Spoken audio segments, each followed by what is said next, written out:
Hello, and a warm welcome to all of you who are joining us today for this webinar on valuing cultural capital, accounting for the hidden value of heritage.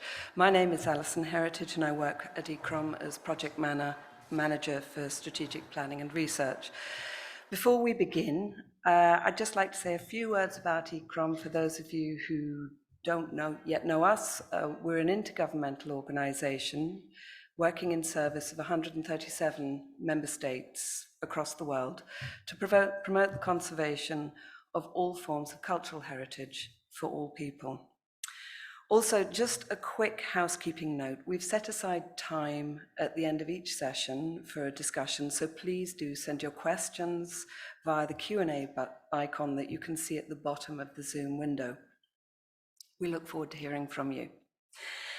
Today, we'll be talking about cultural capital valuation, what it is and why it's useful. For those of us who are not economists, we perhaps tend to think of economic valuation as being just about money. But in fact, it covers a whole lot more. And that is what we will be exploring today.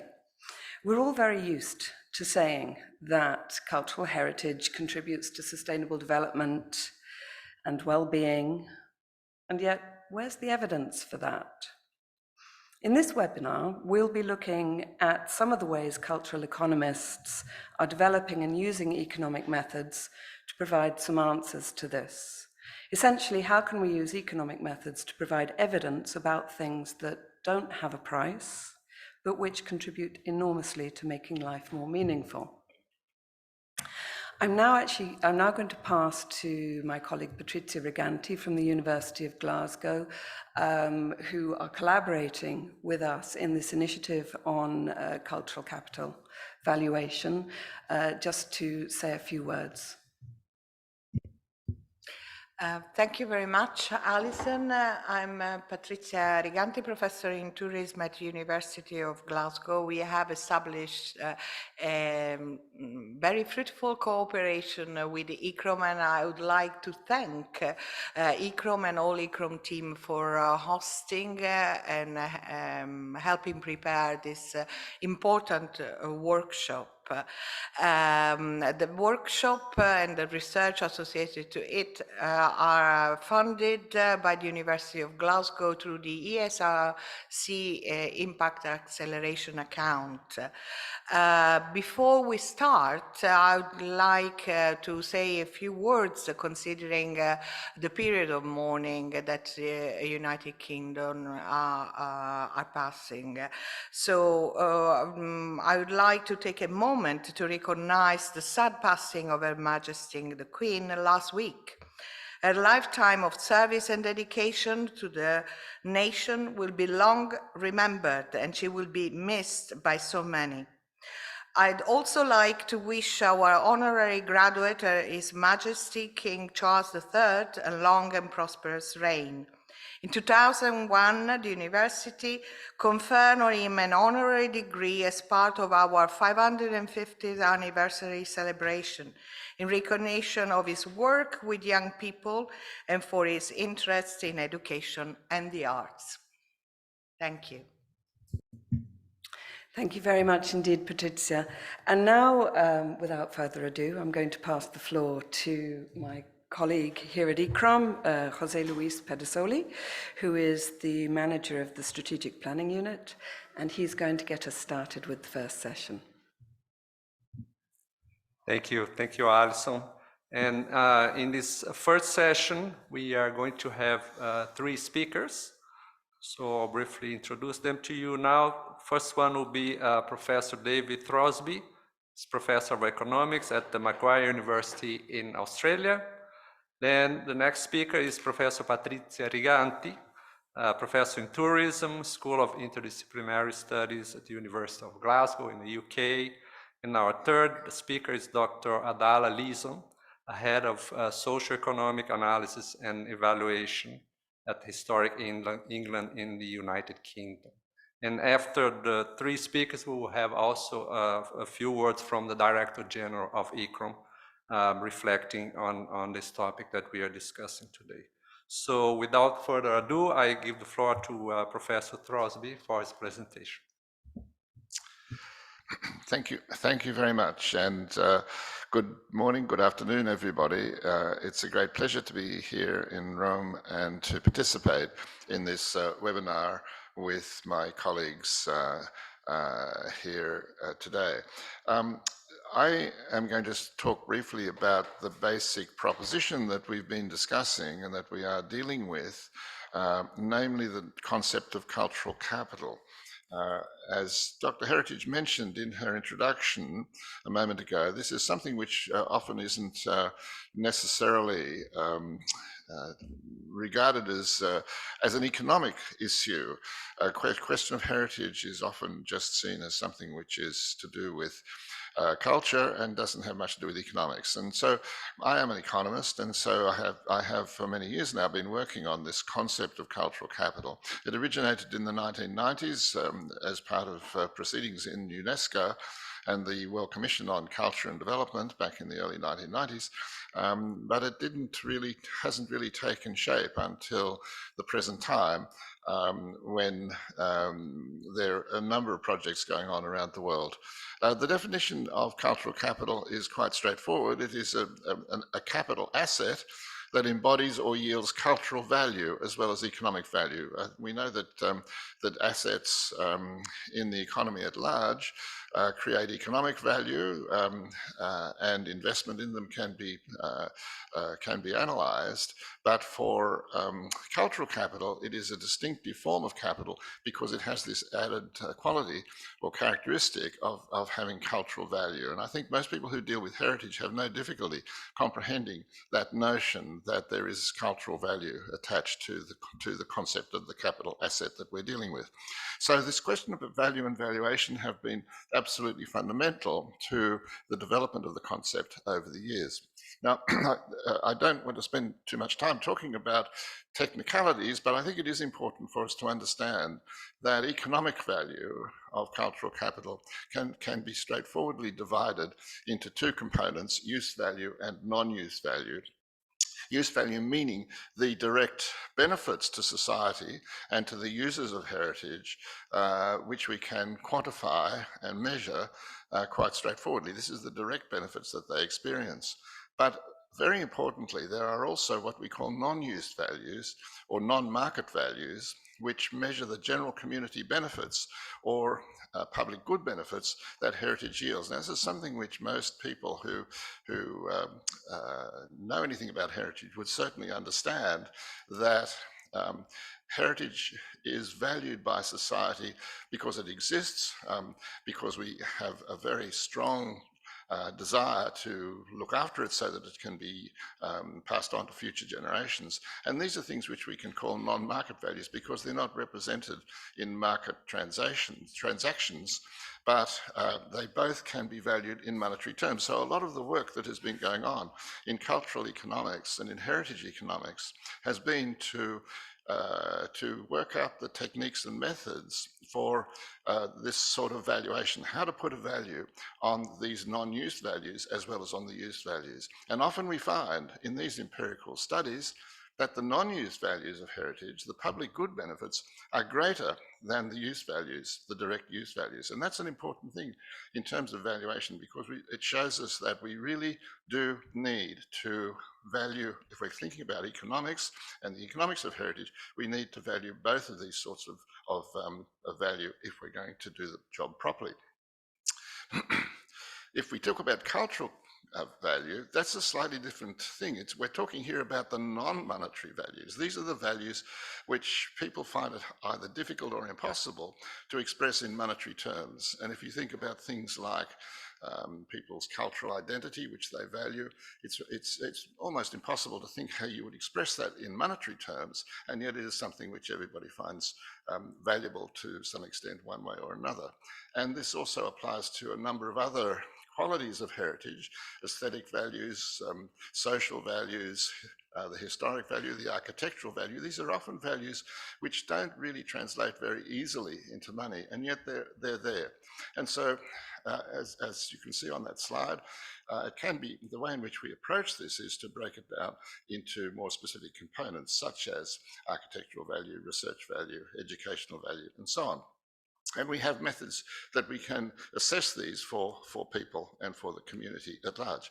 But if we're thinking about the total value of a heritage item, we really do need to account for both its economic value and its cultural value, even though we use different means of assessing them.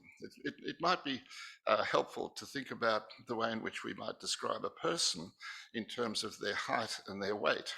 These are things which are characteristics of people. Their height is measured in centimeters, their weight is measured in kilos. They both have some relationship to each other because tall people tend to be heavier than short people, but they're not necessarily related, not directly related. And that's rather similar for the way in which we think about value of heritage. We think about the economic value and the cultural value. They're both characteristics of heritage, but we use different means to assess them. Money in the case of the economic value, and however we can assess the extent to which people value things in cultural terms to think about cultural value. So that's the sort of perspective that we're talking about today. When we're thinking about heritage as cultural capital, it's those sorts of values that we're concerned with. Now, one thing which this leads us to is to think about sustainability. And one of the things which has been characteristic of the research work and the applied work that has been going on with cultural capital has been to look at the ways in which it's related to and similar to natural capital. Now, we know about natural capital. It's the natural resources, it's the natural ecosystems, and it's biodiversity, which are characteristic of the natural environment. And if we think about cultural capital, it's the cultural resources, the cultural ecosystems, and cultural diversity. These are the similar characteristics, and it does mean that in both theoretical and practical terms, the two notions of natural and cultural capital sit really quite closely side by side. They're both inherited from the past in some way or another. They both impose on us a responsibility to take care of them and to manage them effectively and appropriately for the benefit of future generations. We need to look after the environment, and this is becoming even more important and more prominent these days with the increased concern about climate change and the need to have policies which are dealing with this. And we can say the same thing in relation to culture, that if we don't manage it properly, we don't manage it effectively for the benefit of future generations and also for the benefit of the present generation, if we don't do that, then heritage will gradually deteriorate, and that will be a loss to humankind. So the parallels between natural and cultural capital have very strong relationships, and which are part of the whole paradigm of sustainability. And when we talk about sustainable development now, that is in a way the sort of the way of expressing what society really ought to be concerned about, development which is sustainable for the future, which gives us the benefits now, and which doesn't compromise the capacity of the population to have the benefits in the future. And so we have to manage both the environment and our cultural resources in a way which is sustainable and which can carry forward to the future generations. And so that's what it means.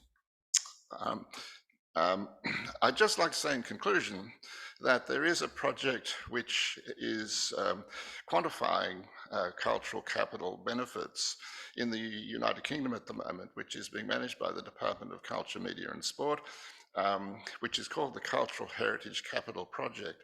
And it's a major empirical investigation of how the processes of measurement can be applied to heritage and can be used to to improve our understanding of the benefits and of the value of heritage, and that in due course would lead through to questions of policy and how these things can be translated into policy. Because at the end of the day, the end result and the purpose of the sort of academic research that I and others around this table do, the ultimate purpose is to feed through to the policy discussion, policy debate, and ultimately policy recommendations. And so that's happening. It's quite an advanced stage in the United Kingdom, and the Cultural Heritage Capital Project, if you look it up on the web, you can find out about it. But it's also happening in other parts of the world. There are many parts of the world now who have taken on this concept of cultural capital and are looking at the ways in which heritage can be interpreted in these terms, and its value can be interpreted in the terms that I've been talking about, and that can feed through to policy. So that's I'd like to say thank you for having me, and I am looking forward to the rest of the day. Thank you, Professor Throsby, for this clear introduction to cultural capital and the relevance, the importance of valuing it, amongst other things for sustainable development. So I was just thinking here about the Sustainable Development Goal 17.19 that deals with improved ways of measuring progress. So I think it fits nicely there. Yes. So please, for our audience, do not forget to use the Q&A function at the bottom of the screen if you have questions for our speakers. We'll be taking some of them afterwards. So moving forward, our next speaker is Professor Riganti, and she'll be talking about making the case for heritage, a survey of ICCROM member states, where the idea, I think, is to learn more about the different approaches and thinking behind ways to value cultural capital. So over to you, Professor Riganti. Thank you. Thank you very much. I would like, if the PowerPoint can be shared, to talk about a part of this research project.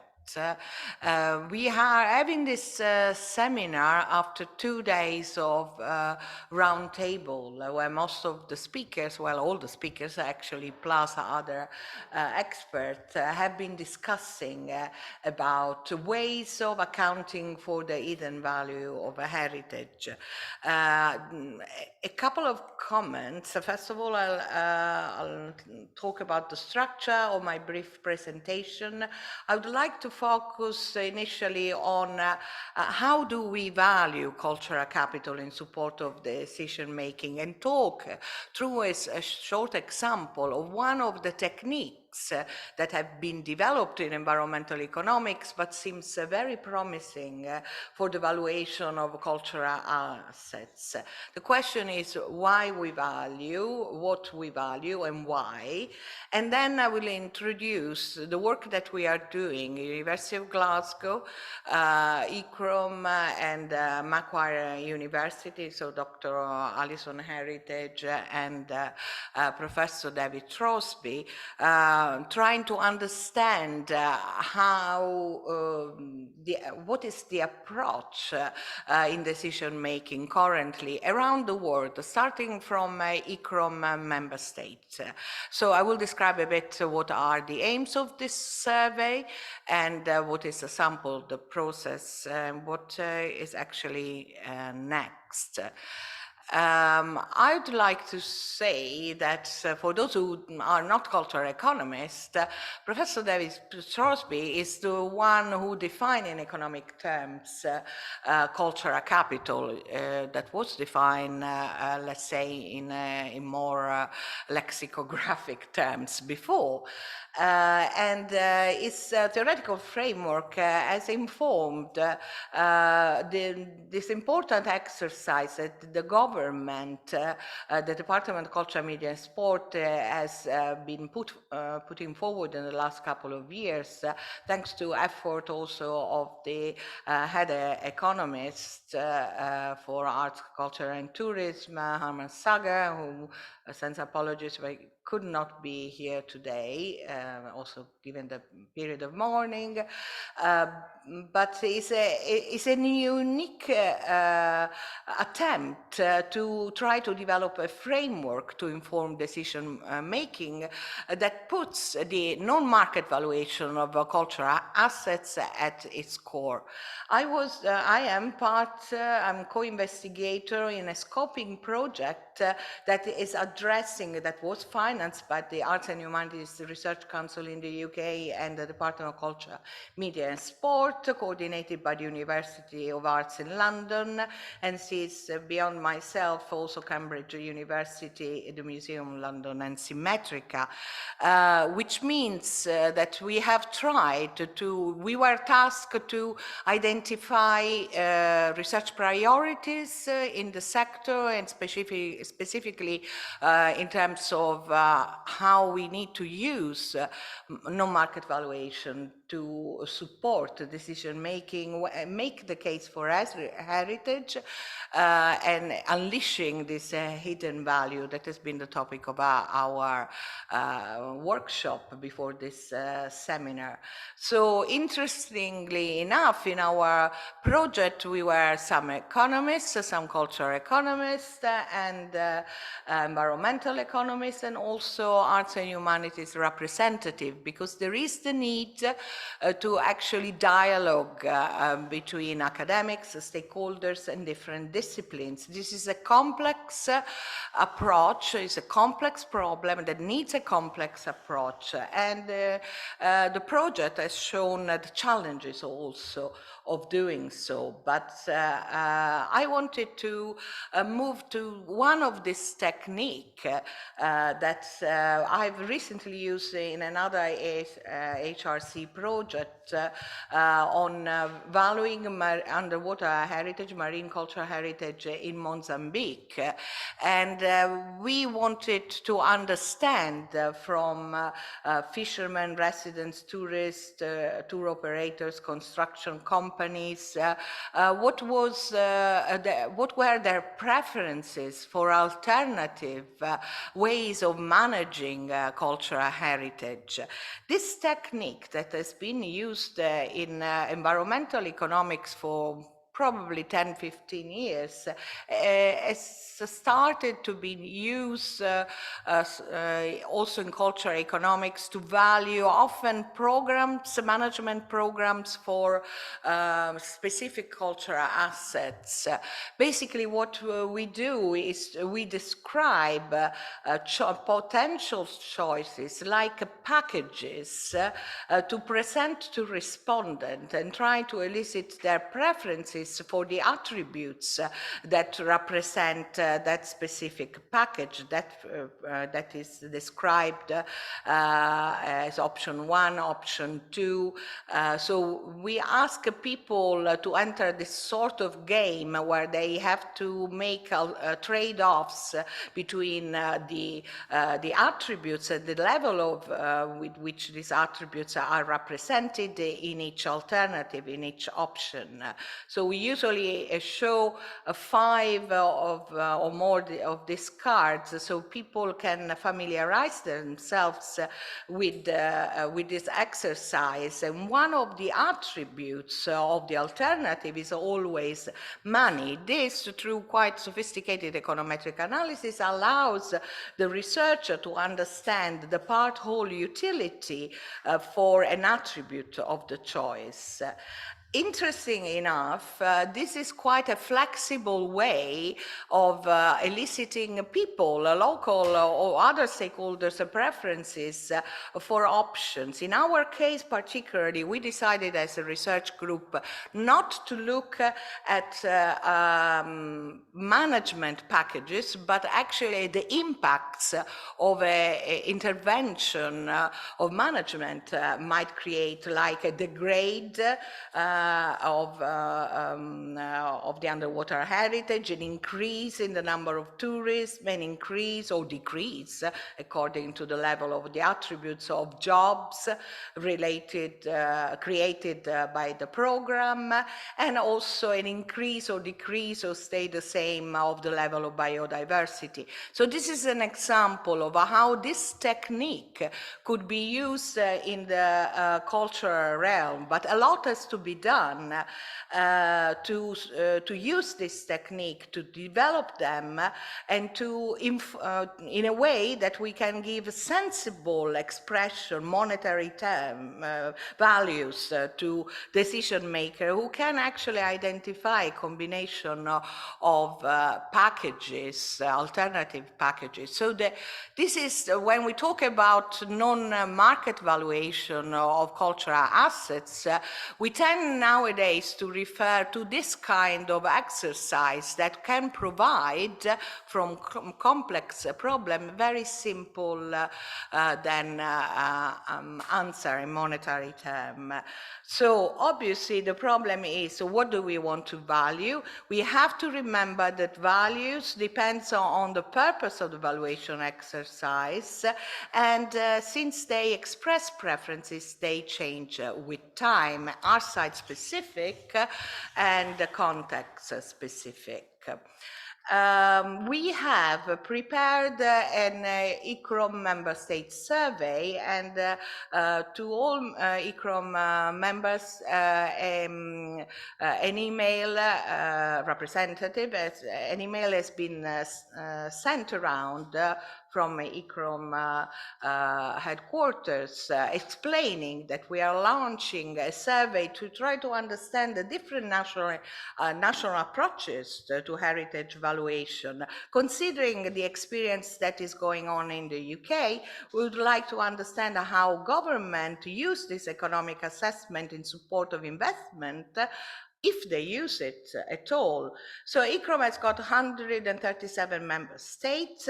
We identified a two-step approach to identify a spokesperson who can actually give an answer to our question. So what are the current practices? To what extent economic consideration can play a role in decision making?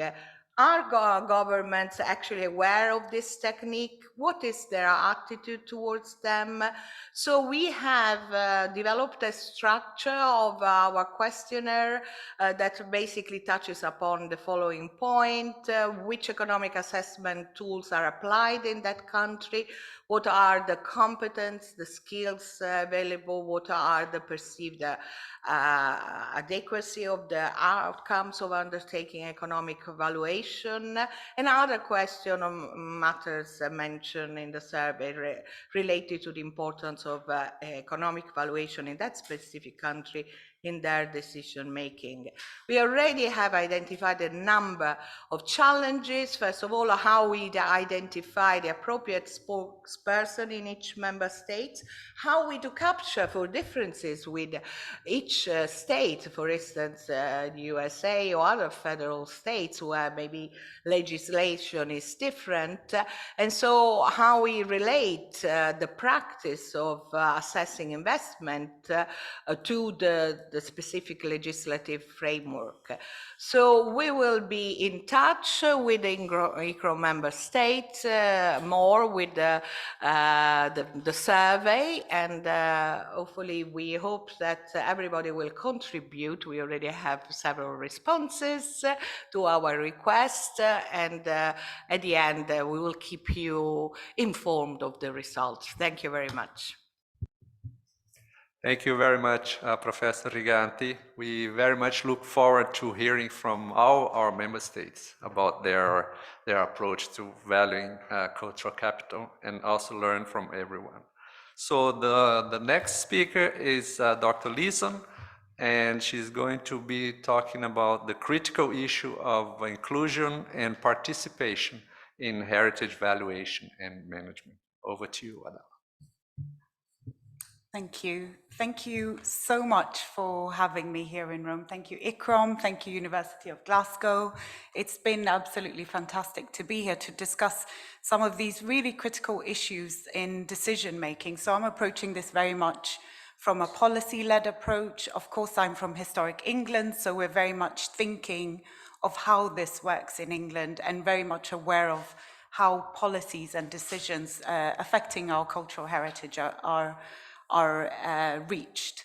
So I'm head of socio-economic analysis and evaluation. I've got a small team of analysts and we work in an analytical capacity.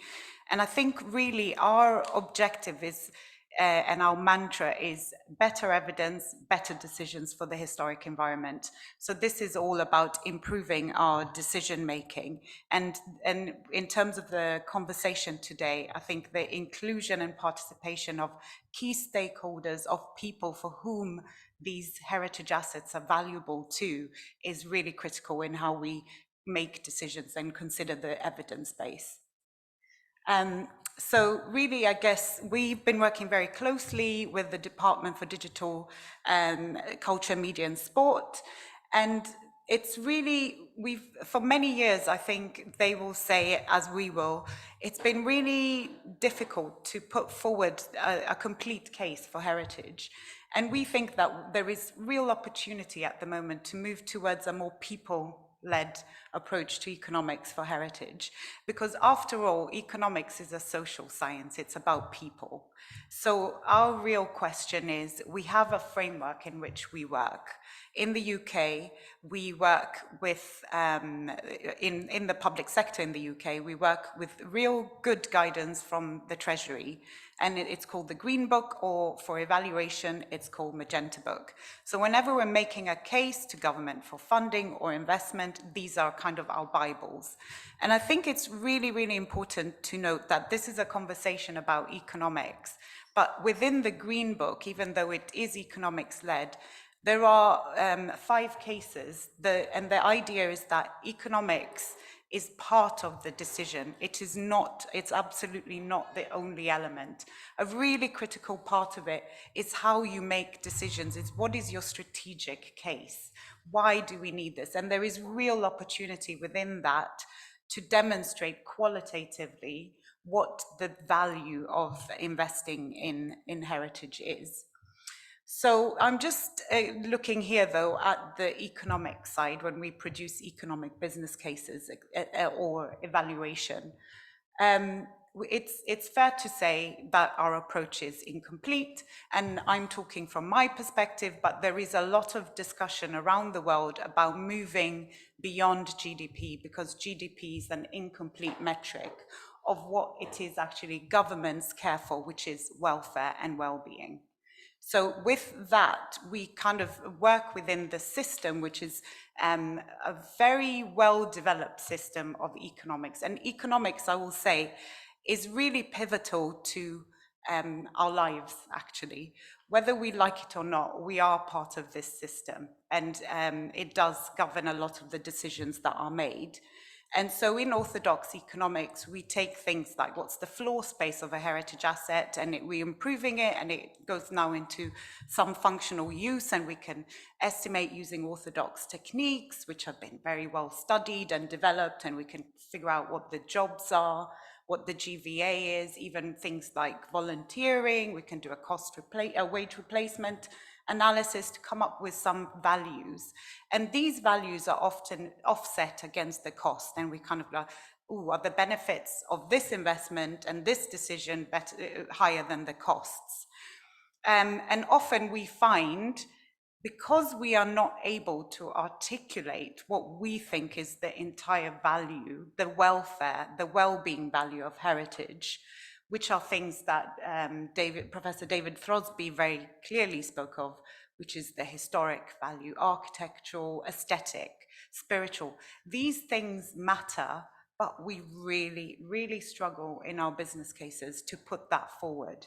And where we can't have a narrative about what these things are in an economic world and in an economic framework, we get given a 0.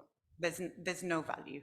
Sometimes you can get a RAG rating where you're given a red or a green or whatever, but this is really the crux of the problem, where we're interested in evidence for decision making. So currently, when I put forward a business case or doing an evaluation, we're silent because of lack of evidence on the things that we know people care about.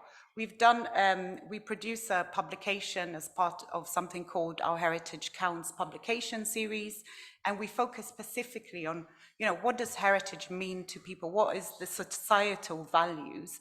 And this is very full of words, but I think what we're really picking up on is within this science, within heritage science, within our sector, we know things. We know about the sensorial recollections of past life. That matters. We know about, social memories, sustaining place identities, and how heritage contributes to that. We know about the importance, especially this current time, of sense of continuity that our heritage can provide us in a shifting landscape, and how important that is to people's individuality, to their health, to their well-being. But how are we capturing that? And also, we know increasingly we're thinking about things like civic pride and how important that is from a social capital perspective, and how important that is actually for the well-being and economics and environment that we all live and share this planet. So it's this thing about belonging, sense of belonging, and it's about feelings, it's about emotions. So we've also just completed a survey of owners of listed buildings, and they articulate in ways that we can't necessarily capture in numbers about how they're emotionally connected to their assets and feel as though they are custodians of their assets. So these are things we're talking about. We're talking about well-being in economics. We're talking about historical value, spiritual value, aesthetic value. Similarly, when we designate heritage assets in the UK, we have a very well-developed system. And we're talking about things that, again, we in economics need to really, if we're focused on well-being, we really need to talk about these things. It's the narrative around why we designate things is about the educational value. It's about the spiritual value, aesthetics. You just need to look at things and you understand what it is we're speaking of. But yet we are silent in our economic cases. So really, culture and heritage capital is about trying to complete this picture. It's not moving away from what we would call orthodox economic values, but it's really bringing the people in and understanding a way of articulating and having a narrative within an economic platform about the things that people care about. So where are we now? As I said, we've been working closely with the Department for Digital Culture, Media and Sports.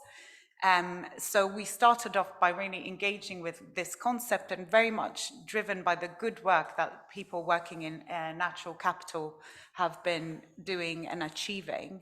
So it's really thinking, is this approach, they've done it, we should be able to do it.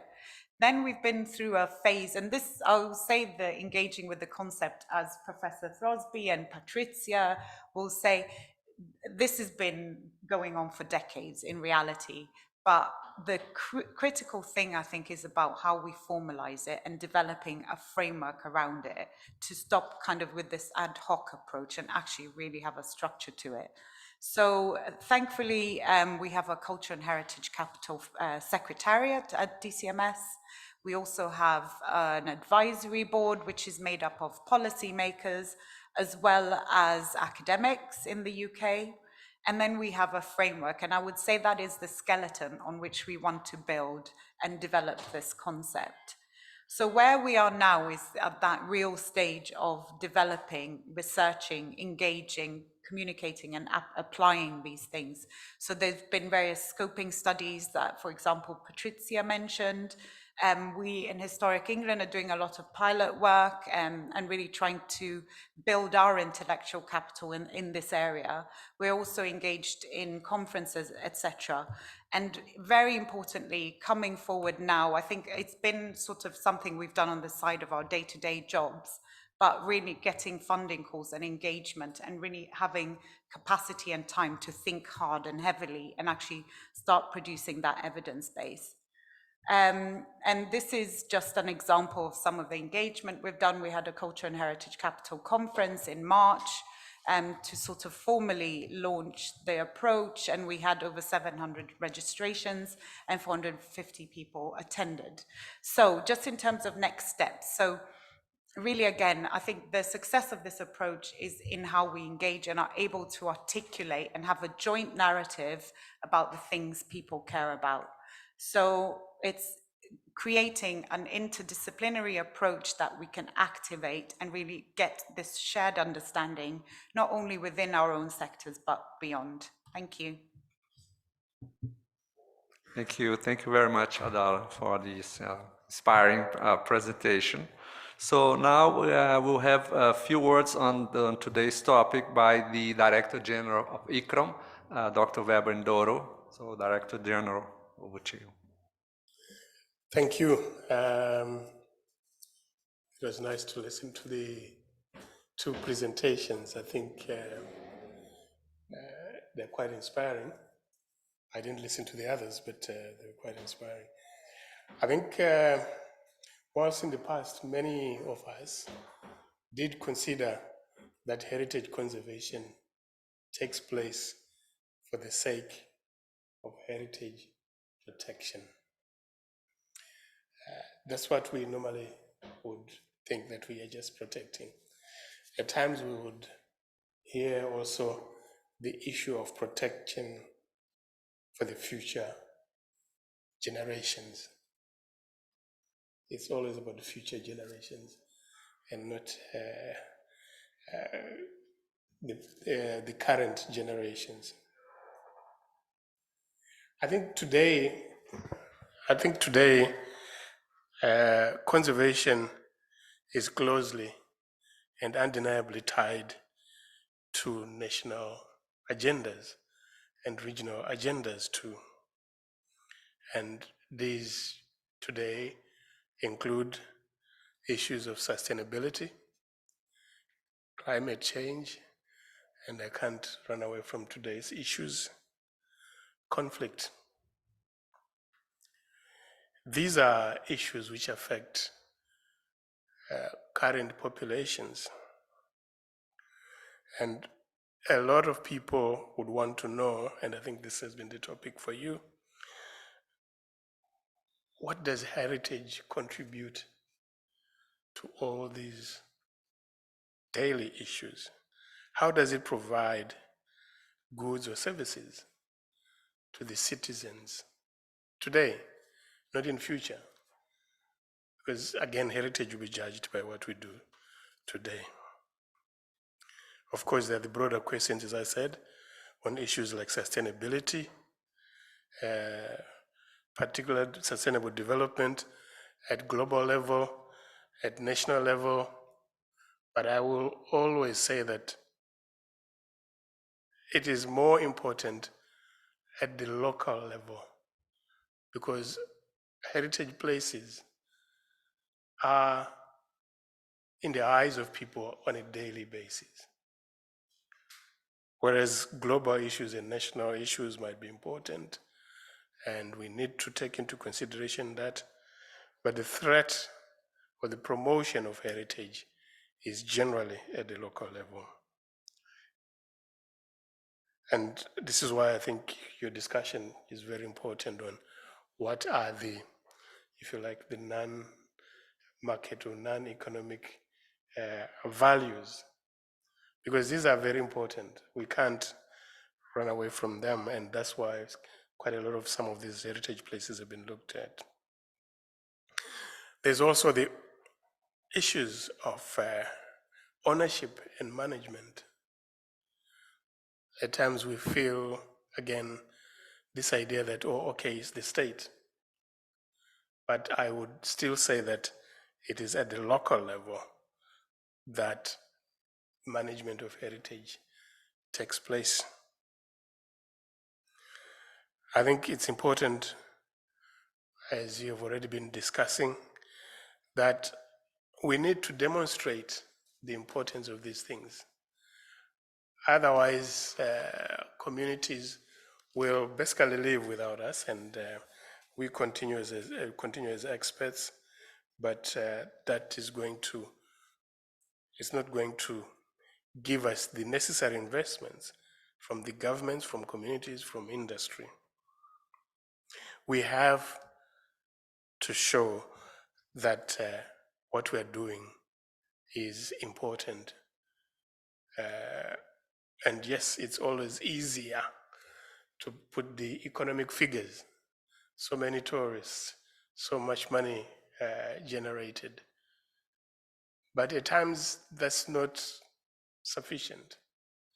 And it's not the only issue which has to be looked at.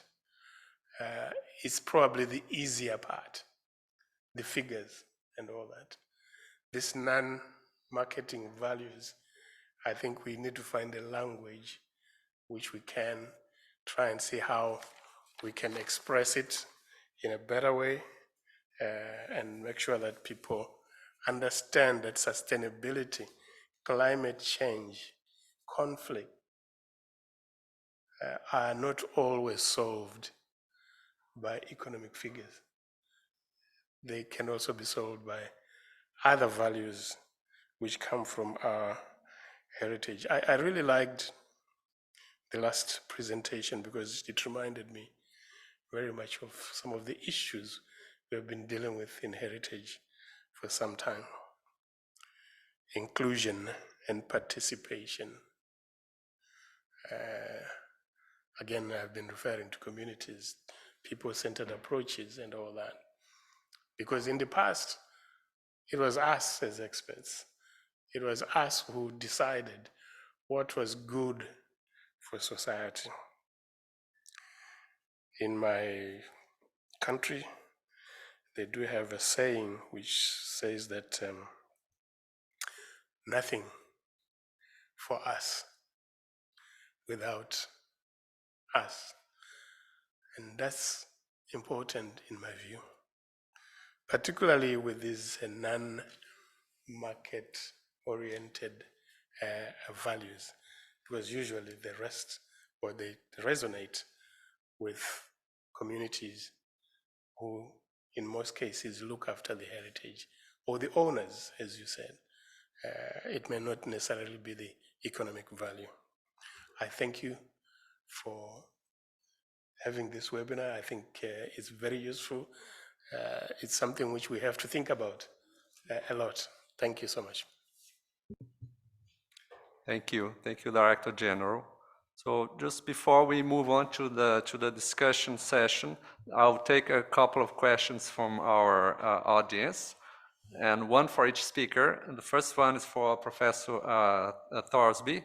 So the question is, how do you evaluate the effect of the absence of special frameworks for collecting and evaluating economic impacts of heritage, properties/heritage projects at micro level, national/local, in the overall assessment of heritage capital?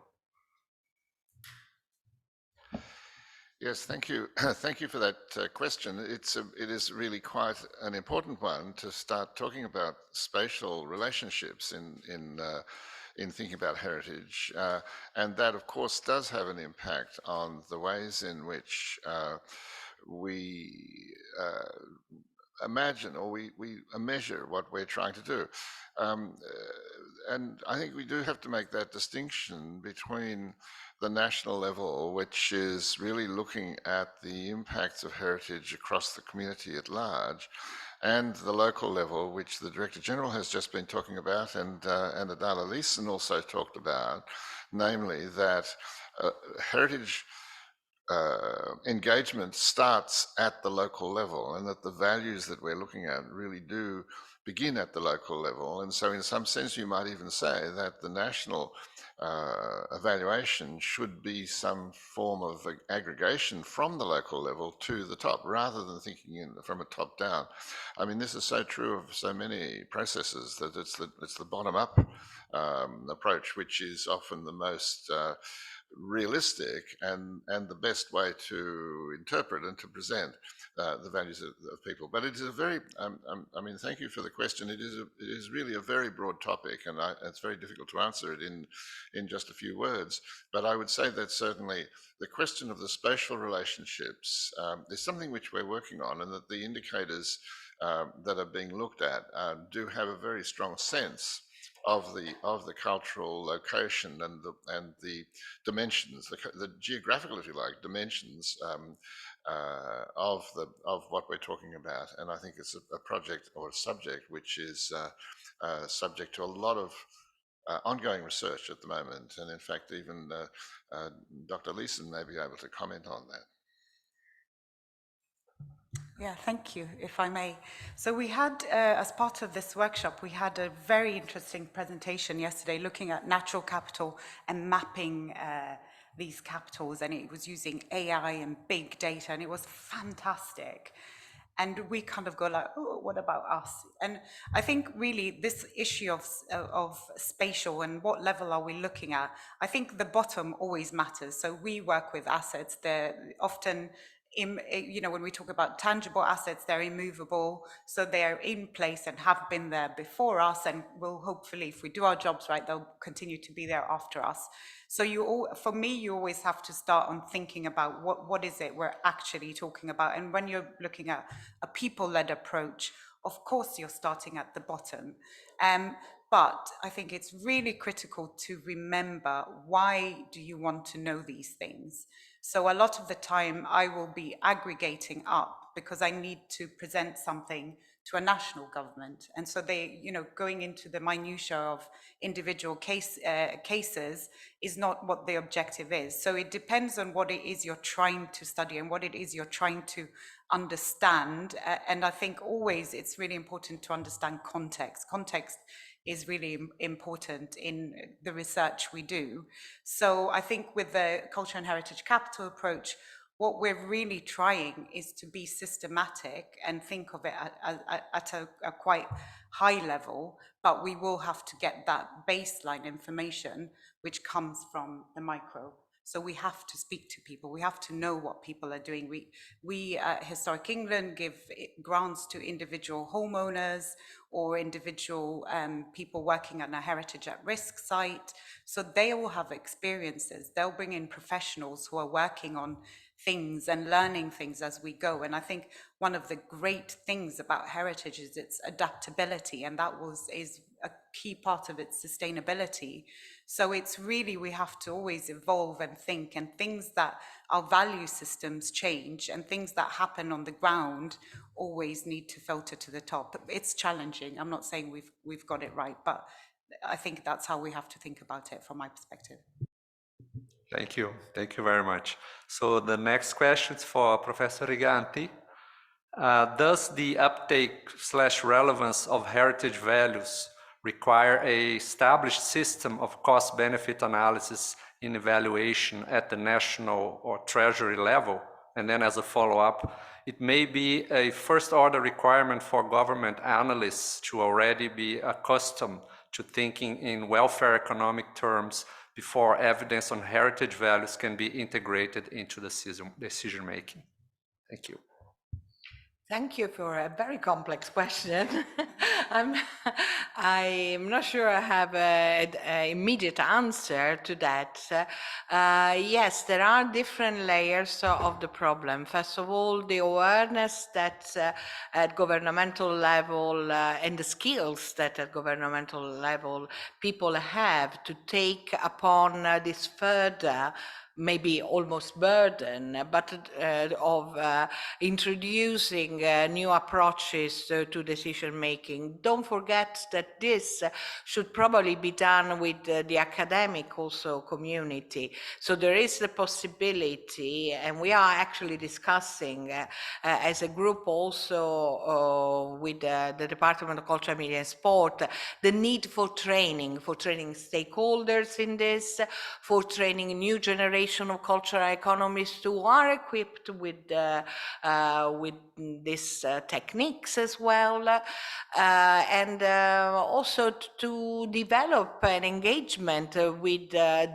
different aspects of society, from the community to the government. Also, our member state survey tries, first of all, to map the situation for what we can, to try to identify what are the gaps in different member states and what we can do next. For the first part, heritage values and what I could say in national accounting, this comes back to the other question of the discussion of which kind of values we are tend to elicit.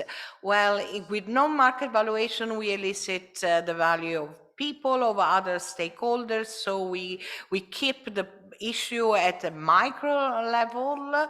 We are aware, and we have been discussing this in among ourselves, but also more broadly, that there is the link to make this link between micro and macro.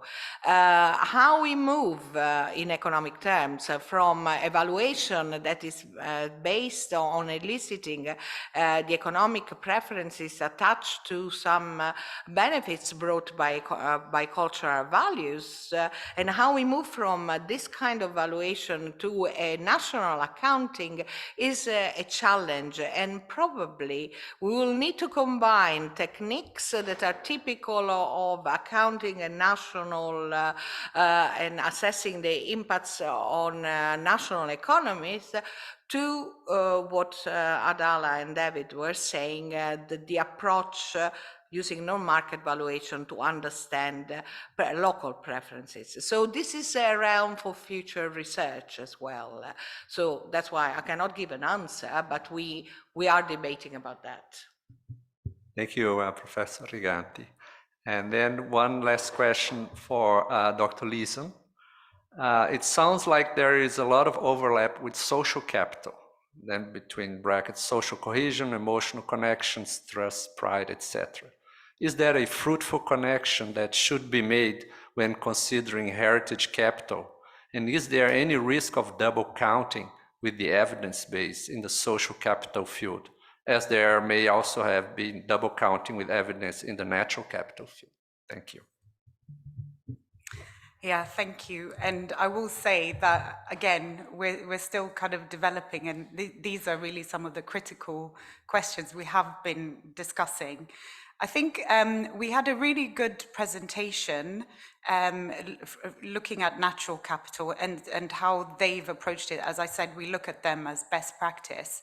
And I think the way we have to see it is, you know, we can visualize things, as I said, with the cultural and heritage capital framework as a skeleton in a linear way, but everything in life is circular. It all kind of is all interdependent and interlinked and all those kinds of things. So when we're looking at it from the economic sense, there is a production function going on, and there are overlapping systems at different spatial levels, as we were discussing, affecting different people. So yes, there is absolutely no doubt there will be overlaps, and that is really the critical element that we really need to distinguish. What is the additionality of heritage in developing some of these social capitals, these feelings of pride? Would any asset achieve that? You know, and there also is overlaps with the physical capital side, as well as overlaps with the natural capital. So it's really, for us, the key thing is identifying that additionality. There are small research pieces underway now, particularly focused on looking at the overlaps between natural capital and heritage and cultural capital. But this is the real key issue, is how do we expand? How do we think of the flows of benefits that come from heritage, that are unique to heritage, that people value specifically because they are historic, because they have those vintage values, because they have time, because they remind us of our forefathers, they remind us of who we are and why we're here, and also give us a purpose of passing things on to the next generation. Because as we were saying, we're always thinking in terms of the future, but it's also for us today. It makes us feel better to think of protecting the future.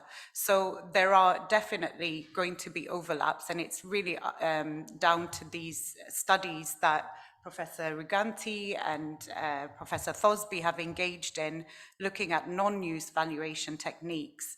And for us, we're really excited to move to that place where we can give an answer to this question. You know, what is it that people are valuing? What is the added benefit of heritage? I think for me, there is real need to distinguish that, because we continue to be left behind and be something that's on the size, wouldn't it be nice? But for us, you know, going back to the previous question, should we just focus on getting our ducks in order at a high level and then bring heritage in? I completely would disagree with that approach, because within the UK, we have Green Book, as I said, and there is supplementary guidance most recently on how to include well-being valuation. There is also natural capital valuation. So our real mission as well is to have guidance and to be systematic about how we think of these values, because it is about people, is about welfare, is about well-being, so it matters. So we can't wait, we need to be there, because heritage is under threat in many places. Thank you very much, Dr. Leeson, and thanks to our audience for the questions. So we'll continue to take questions throughout the webinar, but now we'll move on to a short discussion session chaired by Professor Throsby. Thank you. I would just like to ask the members of our panel around the table whether there is anything to add. I think we have covered very well so far the basic propositions that we're dealing with here, and in fact in relation to the last couple of points and the last couple of questions, I think there is really an issue about how we make this whole process work at a practical level with governments. I mean, one of the issues has to do with how capable are local authorities to deal with these sorts of issues. One thing we find, of course, with local authorities is that they do tend to be pretty much focused on economic issues, because they have to manage their own budgets, and they have to, and they mostly don't have the capacity to evaluate the sorts of benefits and the sorts of values in any systematic way that we've been talking about. And so there can be situations where at a local level, heritage may be under considerable threat from economic development of one sort or another, and the local authority may not have the capacity or the understandings to be able to counter that with arguments about the value of heritage. And I think that's something which needs to be addressed. It's a process, I guess, of education and so on. But I think there is an issue there. So I'd just like to ask if we're going to have a short break in a moment, but I could ask if there are any questions or comments that would be made by anybody around the table? Yes, Dr. King. Thank you. And first of all, thank you for the wonderful presentations, all of you. I think it's really shed some important light on the issues and brought out some key issues. Just in listening to the various presentations and comments, I mean, I'm a strong believer in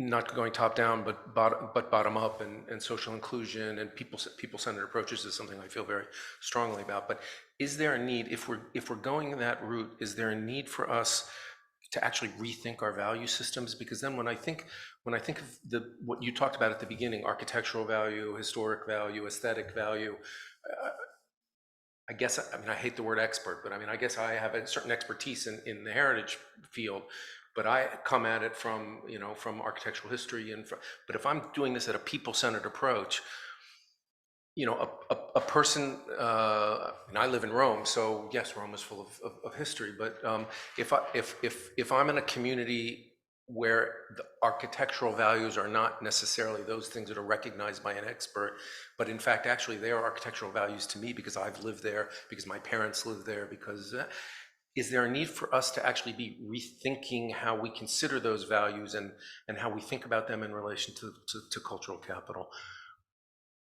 Yeah, that's a good question. And one thing that I would say in relation to these sorts of evaluations, there may well be a distinction between the expert appraisals and those of the public. And so, in general, and sometimes we tend to think, well, and there are two ways of looking at that. You could say the expert appraisals are ones that are based on the best information and the best knowledge about the heritage.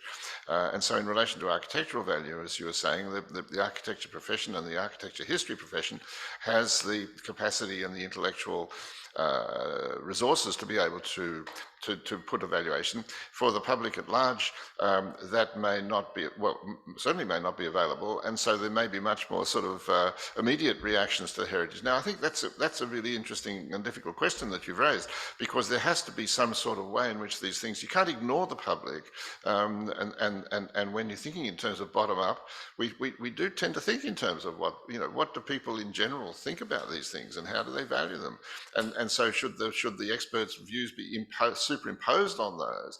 I mean, this is, I have no answer to this question other than to say it is a really important question, and there needs to be some way in which these things can be worked out. I tend to think that the best solution comes with the best information, and so people can well be, who are not particularly skilled in architectural history and may make very sort of superficial judgments, may be persuaded by the experts who do understand, and so if there's a sharing of information, and so there is some sort of sense in which there is a sort of consensus of value, then that's the way ahead. But it's a difficult one to achieve. Others may have comments on this question. Yes. I think it's a very important question, and I think there's no problem, particularly when you talk about Western or let's say European issues, because the experts are coming from that society, and some of these things are articulated more or less the same. And when we say experts, these are people who are part and parcel of the community. It's not like they're coming from Mars and then, but from where I come from, generally speaking, experts are from a different part. They're generally Western people who then come and tell you these are the values. I know no non-African expert as far as I'm concerned. Usually experts are of European descent. And that's where I find it difficult to say that the values as they are categorized, I think they do a perfect job in the Western world. But in other parts of the world, particularly in Africa, some of the values may need to be reconsidered, in my view. And it's unfortunate, but that's the reality of our world, that is not as uniform as we want it to be. There are differences in terms of issues, and particularly in terms of values. If I could comment on that, that's of course is a very important point, and we don't want to fall into the trap of believing that the things that come out of the Western world are the only way of looking at the world by any means. And I would say, in relation to very similar to what you have just said, in Australia, my own home country, the Indigenous heritage, the experts are the traditional owners of the land. It's not the sort of archaeologists or ethnographers. It's the traditional owners. And so if we're making issues about the value of the heritage, of which of course there's a huge amount and absolutely amazingly valuable, but the assessment of the value of it is solely in the hands of the traditional owners of the land, and that's absolutely appropriate. Yes, if I can comment also on what the Director General mentioned. I showed the example that we did in Mozambique, and that I think is an interesting process. I appreciate what you say, all experts, you know, often Anglo-Saxon centered, and there was in environmental economics a long debate how we apply these methodologies, the market valuation that have been developed in the States, in Europe, then to developing countries. My very recent experience is that if you establish a dialogue with a local expert, we manage to co-create the definition of the problem and try to address and co-create a way of addressing it. The techniques stays the same and doesn't mean that adaptation to developing country means simplifying, not at all. I think it's the way you dialogue with the local expert, with the local stakeholders, we engage stakeholders to define actually the problem. So I think it's important to enter in this empathy with the local culture to progress the techniques for what they are needed locally. I think Adala may want to add on this. We are aware and we have been discussing that this kind of non-market valuation are an important tool because they are social science based, are survey based, and we are going to ask for preferences to relevant people who are the member of the communities. Often residents are the key stakeholders, the community. We want to understand to what extent they value the conservation of that heritage. So I think this is a crucial point. Yeah, I completely agree. And I don't think that it's only bottom up or only top down. I think we have to have a mix and they have to feed into each other. That's the most sustainable way because the world changes, people change. So top down policies change. It has to work all ways. I think there's a fantastic economist called John A. Powell, and he actually says, you know, we need to move beyond inclusion and think of membership.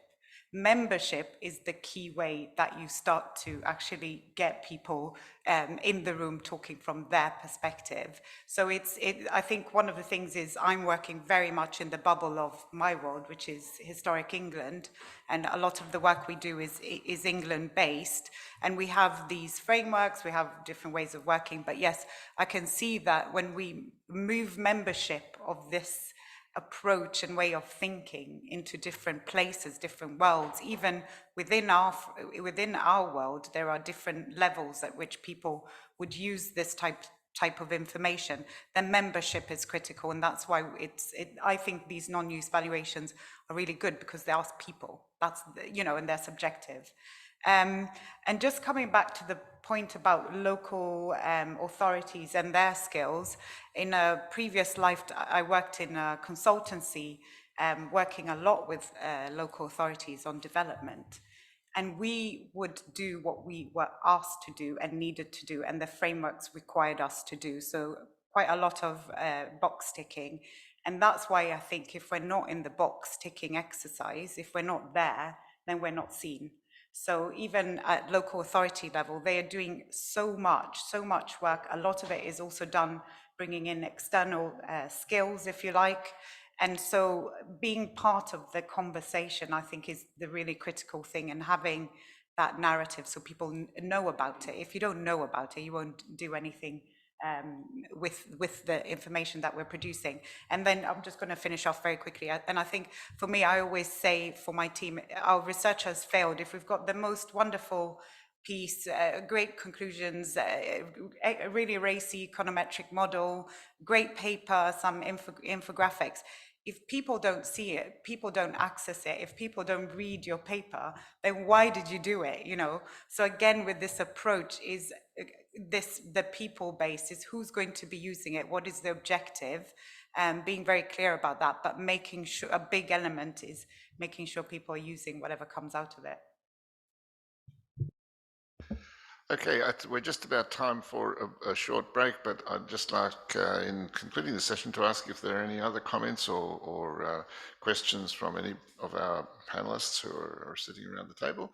No, I think we're okay. There will be time for further discussion, and we would encourage you, those of you who are listening online and to the streamed webinar, please do write your questions into the Q&A facility at the bottom of your screen.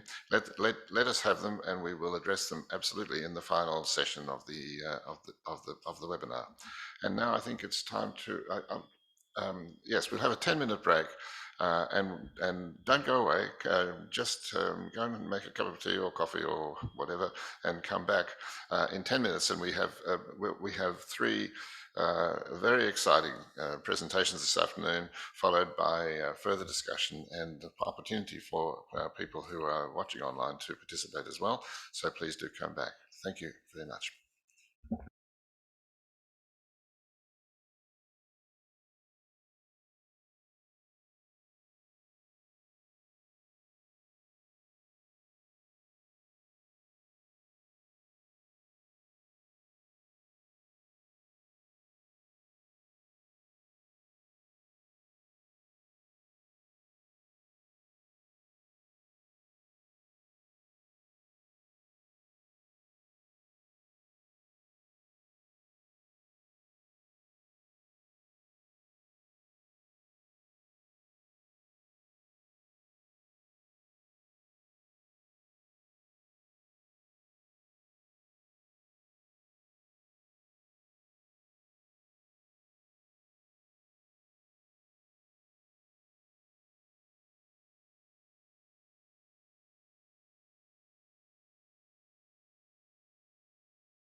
Ecco. Un attimo che le spengo il microfono. Sì. Che succede?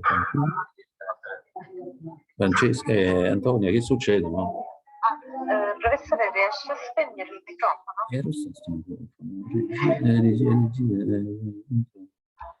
Non lo so come si spegne il microfono. Aspetta. Forse se disattivato. Ho fatto.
Hello.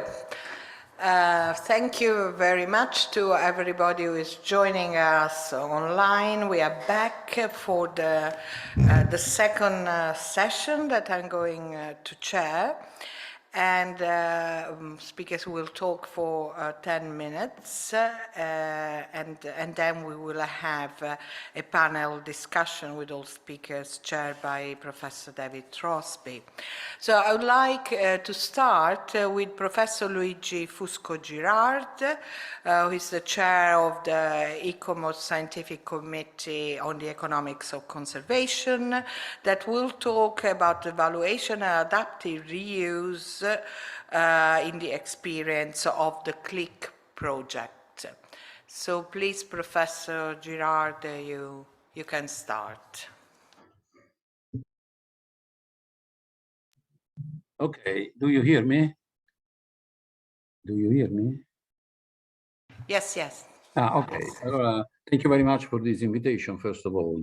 Yes, my role is here is to discuss in the way in which we can better support our decision-making in the reuse of dyed sites that are characterized by cultural values. I would like to stress this presentation in 3 points. An introduction, the evaluation, and some conclusion. The first point of introduction is about the relationship between evaluation and adaptive reuse in the experience CLIC projects. Yes, the adaptive reuse incorporates strongly the notion of change. Change means what I have to conserve, what I have to modify. But this choice is in an uncertain, dynamic context. Thus, we have to overcome some difficulties.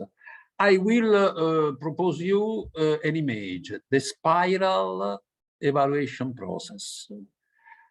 For identifying not the optimizing solution, but the more satisfying solution to guarantee the life in a dyed context. The CLIC experience is characterized by this diagram. Adaptive reuse between the human-centered perspective and the bioecological circular perspective.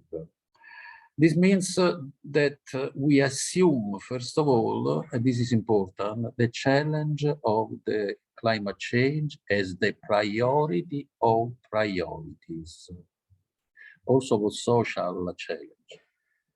The climate change as the priority of priorities. This means that the other diagram, Antonia, if you can propose, more in particular, this diagram is able to specify better the first and indicates the ground of the CLIC research. As you can see, we have the ecological paradigm on one side.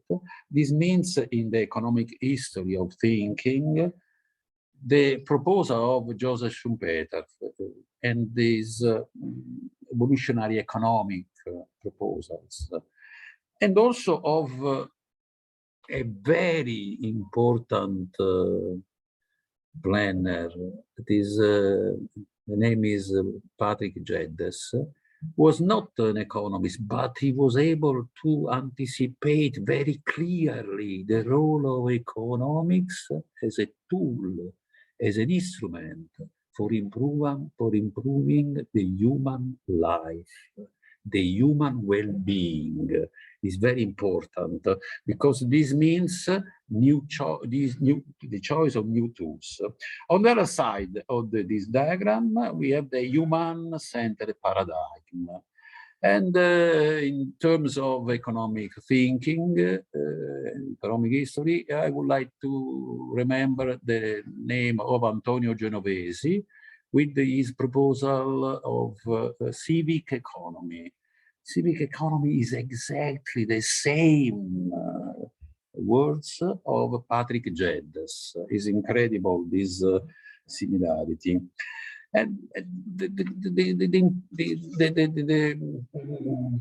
this diagram shows that the evaluation tools, evaluation process have to integrate all the willingness to pay tools from economic analysis, but that economic analysis is not enough, that we have to integrate with other approach, with ecological and social indications. So this is the circular process organization. Mother Nature is organized in a circular way. And this is a double example of circular tools, because we have also the symbiosis in the second part of this diagram. Natural economy is circular, human economy is linear.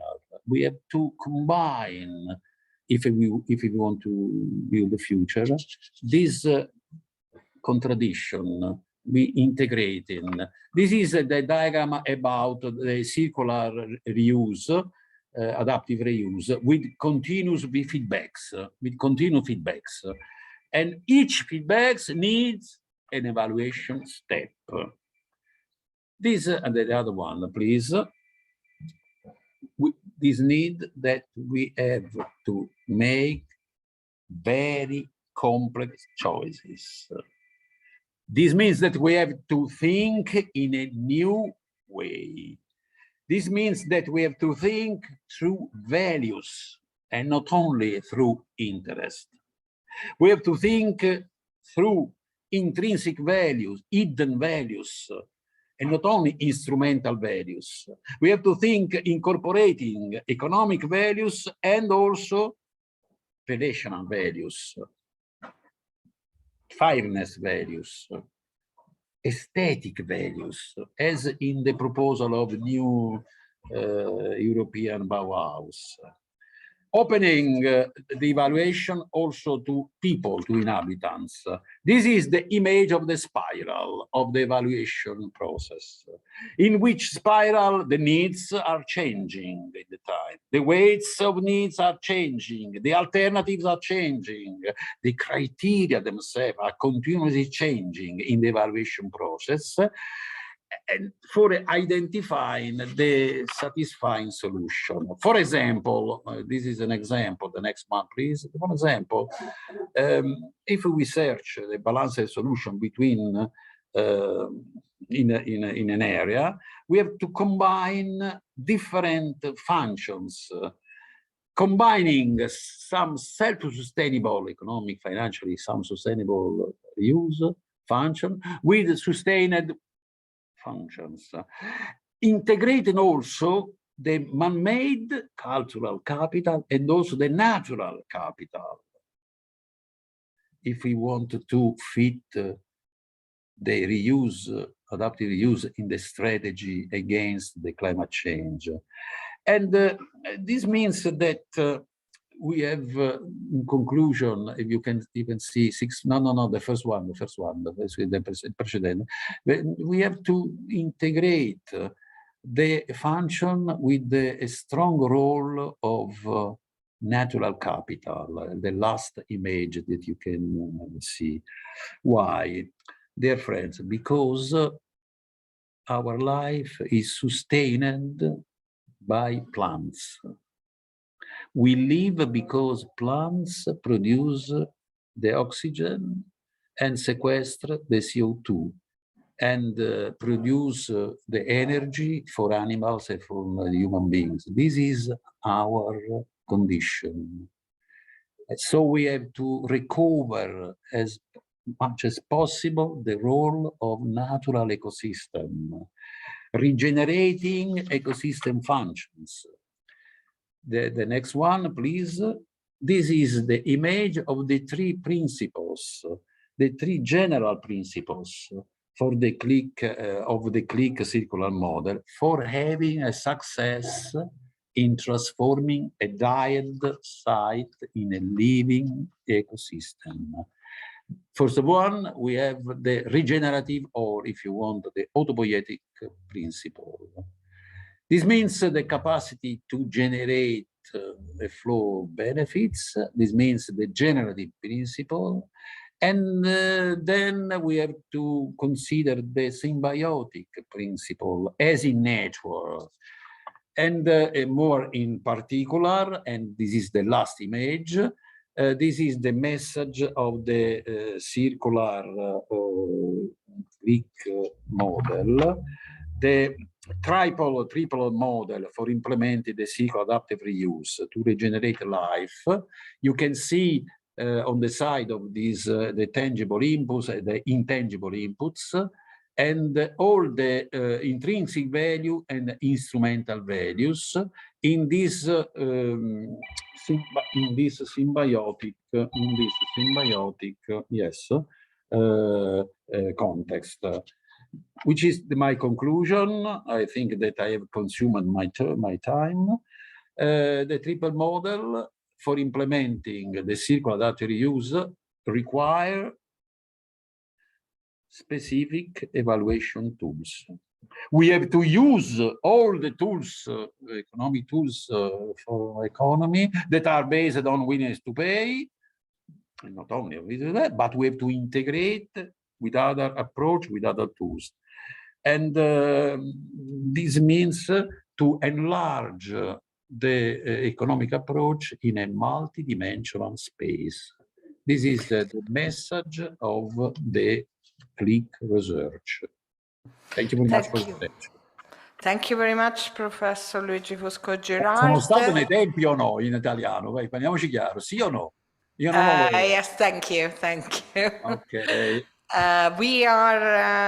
Thank you for presenting a different perspective. This session is actually looking also with our next speaker at introducing this circular aspect and linking this with non-market valuation to some extent.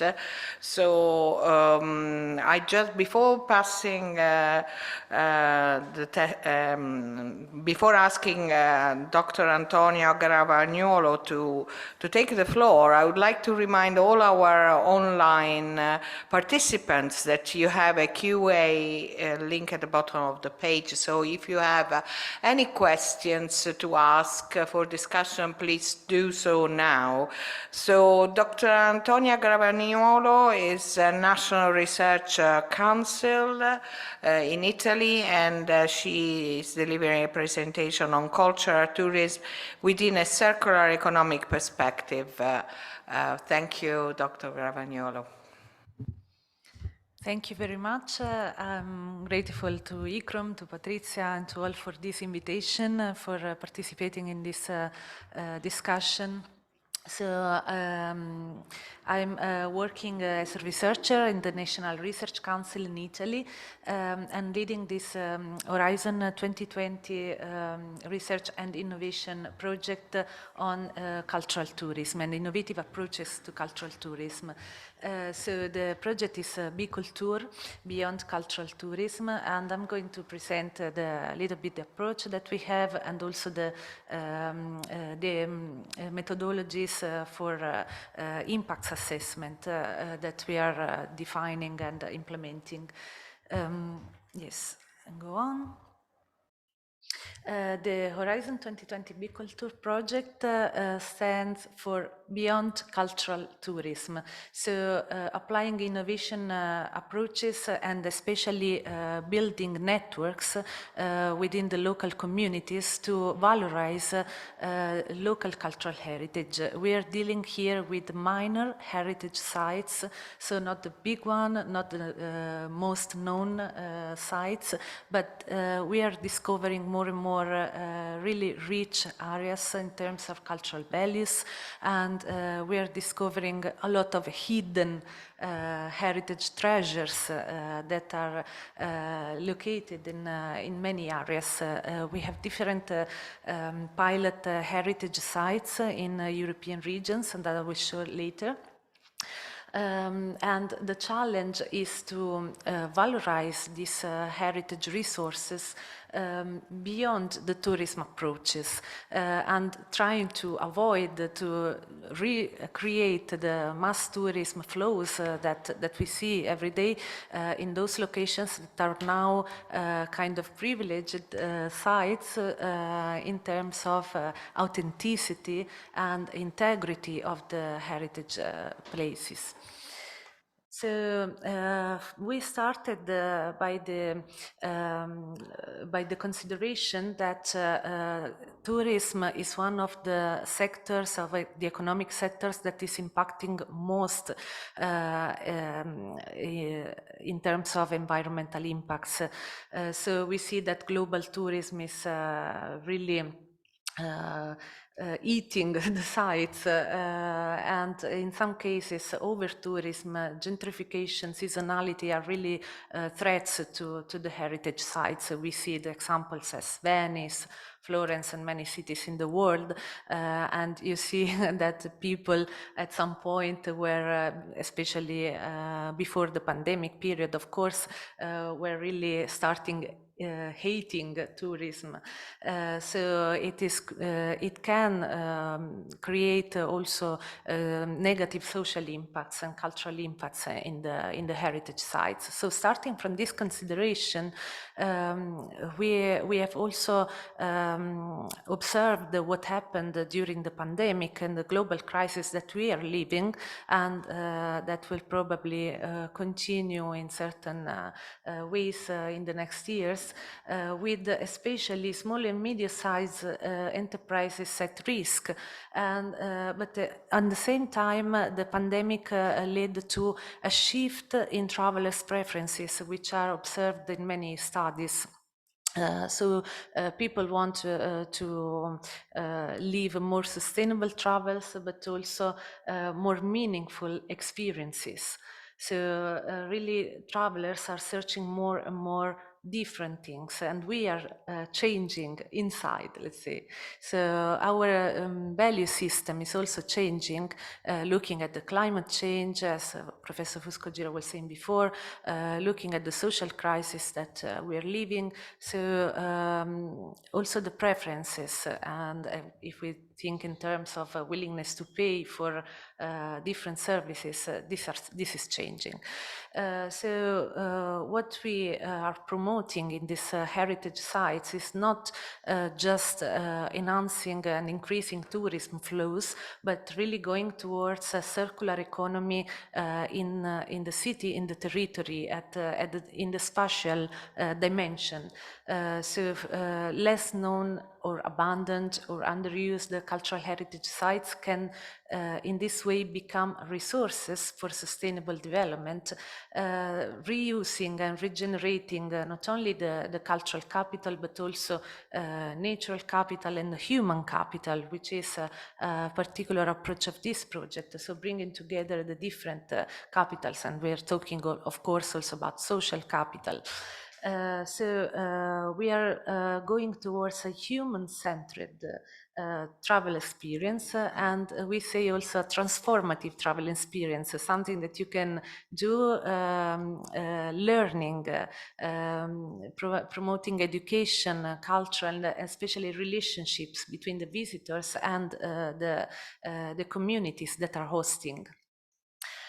So culture and cultural heritage can really provide an enlarged dimension to even the circular economy approaches, because it centers not anymore only on wastes and technologies, but on culture and on the human values that are behind the culture.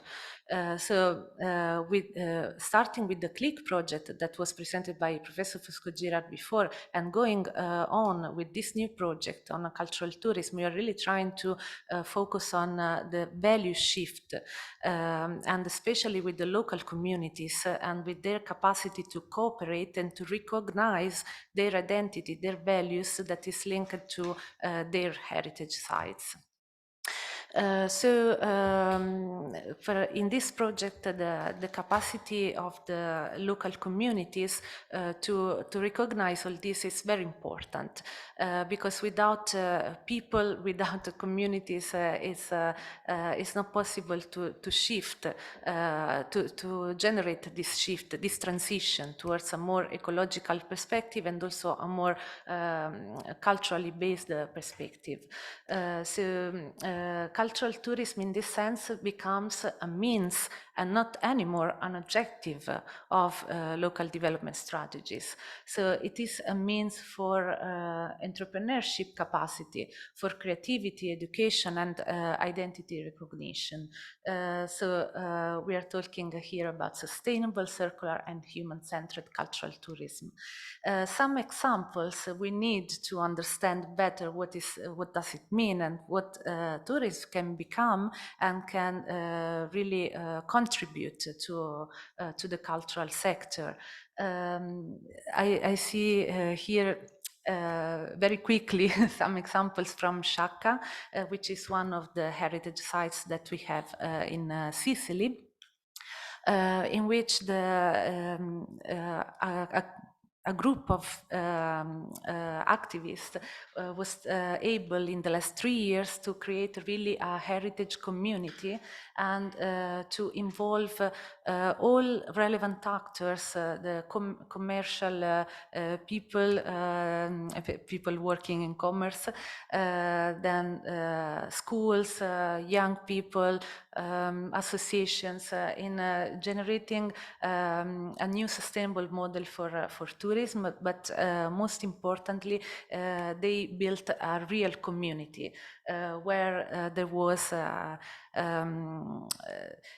not this collaborative perspective. They were able to build a community cooperative, a community enterprise in which everyone is able to participate to give this its contribution.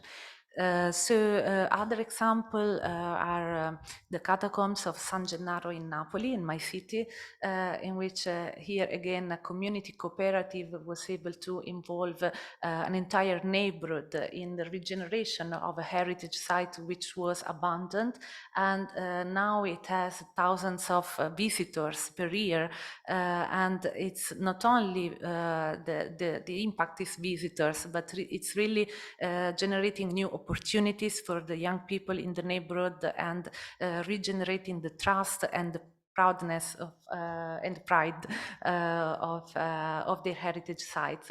And finally, we were thinking together with the consortium partners, what is the indicator of good performance of a destination? Probably is the happiness of the local community. If you go in a place where people are happy, then perhaps you are already finding something relevant, something interesting for you.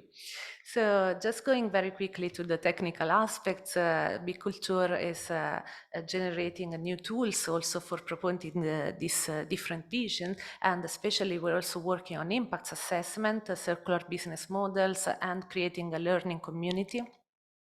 We are 15 partners. This is the framework that I was explaining, based on environmental regeneration of the places, human-centered approach, and a deep, meaningful cultural experience. So all these criteria, these aspects can be assessed through data, through indicators, and here I show a work that we're doing with Professor Peter Nijkamp and Dr. Karima Kurtit, who are collaborating in the project to make sense of data, of all the different data sources available, from social media to statistical sources to citizen-generated data, to data coming from surveys, from different sources, and trying to build a data system, a data management system that can really help communities and decision makers to take also decisions to go towards this direction. So these are the 6 pilot heritage sites, and we're building also a larger community in which other heritage sites are also welcome to join and to share the experiences. And yeah, so that's all. Thank you very much. Thank you, Dr. Gravagnuolo, for the very interesting presentation. Now, to Dr. Alison Heritage from ICCROM. She will give a presentation on heritage well-being towards new approaches. Please. Thank you very much indeed, Patrizia. And I just want to start off by saying, I've just found it really interesting listening to the various presentations today and thinking about the direction of travel that we seem to be moving in. And this is really why I want to dig into a little bit into this notion of well-being. We've heard the word a number of times already today. And in particular, Adala, you were talking about, this moving beyond GDP towards a more welfare based approach. And particularly, this difficulty of articulating the things that we can't capture in numbers. As the DG was saying, that's the difficult bit. And the need really for formalizing that in some way so that we move a bit beyond the kind of ad hocacy of current approaches. And I also thought it was really interesting listening as well to Luigi and Antonia reminding us about the need for always, and also David reminding us of the need really to think about sustainability. And very interesting what you were saying also about the impacts of tourism. And really, when you look at the negative impacts of these, are these the kind of metrics we really want to be measured in terms of sustainability, And I thought it was great when you were talking about more meaningful experiences and in fact, happiness. So let's get on to happiness. So well-being, is it more than a word? I think in terms of a word, though, let's just start off in terms of the usage. It's a word that is certainly used a lot. This is just a quick look on Google Ngram. You can't quite see the dates perhaps on the screen, but it goes pretty much from the last 100 years up to 2019. So you can see this incredible uptick in the space of the last decade or so. And I think actually this is pre-pandemic. If you were to do that metric post-pandemic, my bet is it would go off through above the ICCROM sign in the top right there. So it's certainly a word that has resonance and that people use. It's also a word that's recognized, right? It's recognized as a goal of nations in national constitutions and acts. These are the countries of the world that actually mention well-being as being, the goal of good government. So it's not just a fluffy concept. Or at least it's a weighty concept, but maybe it is still a bit fuzzy in some ways. But thinking about it, though, it also appears at international level. It's recognized. You've got the UDHR 1948, Article 25. Everyone has the right to a standard of living adequate for the health and well-being. So it's clearly there as a very important thing. That we should be striving towards. I think, though, in terms of the origin and meanings, this is where perhaps it's useful to dig into this a bit more. It has synonyms with happiness, welfare. If you look in the Oxford English Dictionary, it refers to it just as the state of feeling healthy and happy, which in our modern understanding of the word happiness, I would say is a fairly sort of thin definition of happiness, just how we're feeling, how satisfied, how content are we feeling. But it's interesting when you look back in terms of the development of the concept of well-being, you can go right back to Aristotle, who defined the ultimate purpose of human existence as being the pursuit of happiness. And pursuit not in terms of it's something you're seeking, you're pleasure seeking, but it's actually something you practice. It's a pursuit that you practice. And happiness in the term of what he referred to as eudaimonia, essentially an activity expressing virtue or a good life, a virtuous life. You know, this notion of reaching the best version of yourself, the ultimate perfection of our natures, as he said. And I think in modern terms, we would refer to that as self-realization.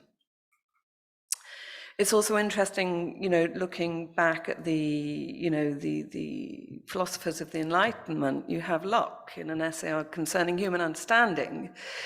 He refers to this constant pursuit of true and solid happiness. And he's very careful in this when he says that we mistake not imaginary for real happiness. And this is the foundation of liberty. So he's actually connecting this notion of happiness, this notion of well-being, to liberty. And it's no accident, actually, that this is why you have, in the Declaration of Independence, life, liberty, and the pursuit of happiness. It's actually meant in that terms. It's this thicker version of what we mean by happiness. But getting back to this notion of, you know, a good life and that actually equaling real freedom, I think probably one of the best definitions of well-being is when you look to Amartya Sen, who's defining it as the expansion of the capabilities of persons to lead the kind of lives they value and have reason to value. And when he's talking about capability, he's actually talking about that you have a real possibility of achieving something, you know, what he refers to as, you know, the set of beings and doings that actually matter to us and that we have real access to. It's interesting also very much this notion of persons. I find this very interesting, this commentary on well-being economics by Daliel, who comments that, look, you know, notice how Sen is referring to persons rather than people. So he's not referring to a single person, he's not also referring to a mass of indistinguishable people, he's referring to something in between. You know, persons are simultaneously social beings and unique personalities. And I think this is one of the key things to capture here. And I think it relates to a lot of what we've been talking about in terms of, you know, starting with the micro and building up. In that persons make their own judgments about what's a valuable life, but those judgments need to be supported by reason. You know, it's part of that social contract. And so it's really about that value of contested and dynamic processes of communal reason. We keep talking about communities all the time. What do we mean by communities? Communities are composed of people. So really, in terms of well-being, we're talking about something that sits between the join of this we and me. You know, we talk about collective well-being, and we can also, in terms of socio-economic aspects, but we also have individual well-being, which is more related to the subjective well-being. This tends to be where, in that thinner definition of happiness, we tend to focus. But I would argue it's about that bigger definition as well. There's a note of caution here, though, when talking about this, is that, and I think this is a really good point, is that when we talk more and more about well-being, is that too often in doing that, we sidestep the question of power. And it's really important to understand, you know, and that really comes back to the capabilities definition of the concept, that really it has to be an examination also of power. So in terms of normative frameworks, we have frameworks for human rights, sustainable development, cultural heritage, but well-being, there's really no recognized framework. We have a few at international level. This is the OECD, for example. But I think really what we're talking about here is the need for bottom-up descriptive frameworks that capture what it means at the community level. And I think this is very much what you were referring to, Adala, in your talk. And really, so we're talking about the principle of diversity, and that's where I think well-being fits very well with people-centered approaches. And that really what we're looking towards is a descriptive approach based on a common framework. and that well-being, it really has to be people-led and people first. We have well-being measurements, it's been measured for quite some time. There's a large body of evidence on this, and there are drivers that are well established. Things like belonging and identity, social cohesion, bridging trust. These link very well to heritage. And, I think we can argue that it is very closely a direct goal of policy, particularly when we're talking about heritage. It sits over here, nearer to health. So the good news is we have a lot of supporting science. There's even a defined unit of measurement, and there is work being done looking at a well-being cost-effectiveness approach. This is just an example I wanted to show because I found it really fascinating in a publication that came out this year, where if you take a traditional economic assessment for an activity like the UK City of Culture in 2017, which was Hull, you end up with a net loss of 38 million to the UK economy. But if you then take a well-being approach, where you start to add in all these additional factors, you end up with a benefit of over 213 million. So I think there's a huge amount that we could start to dig into there to make more use of that kind of evidence.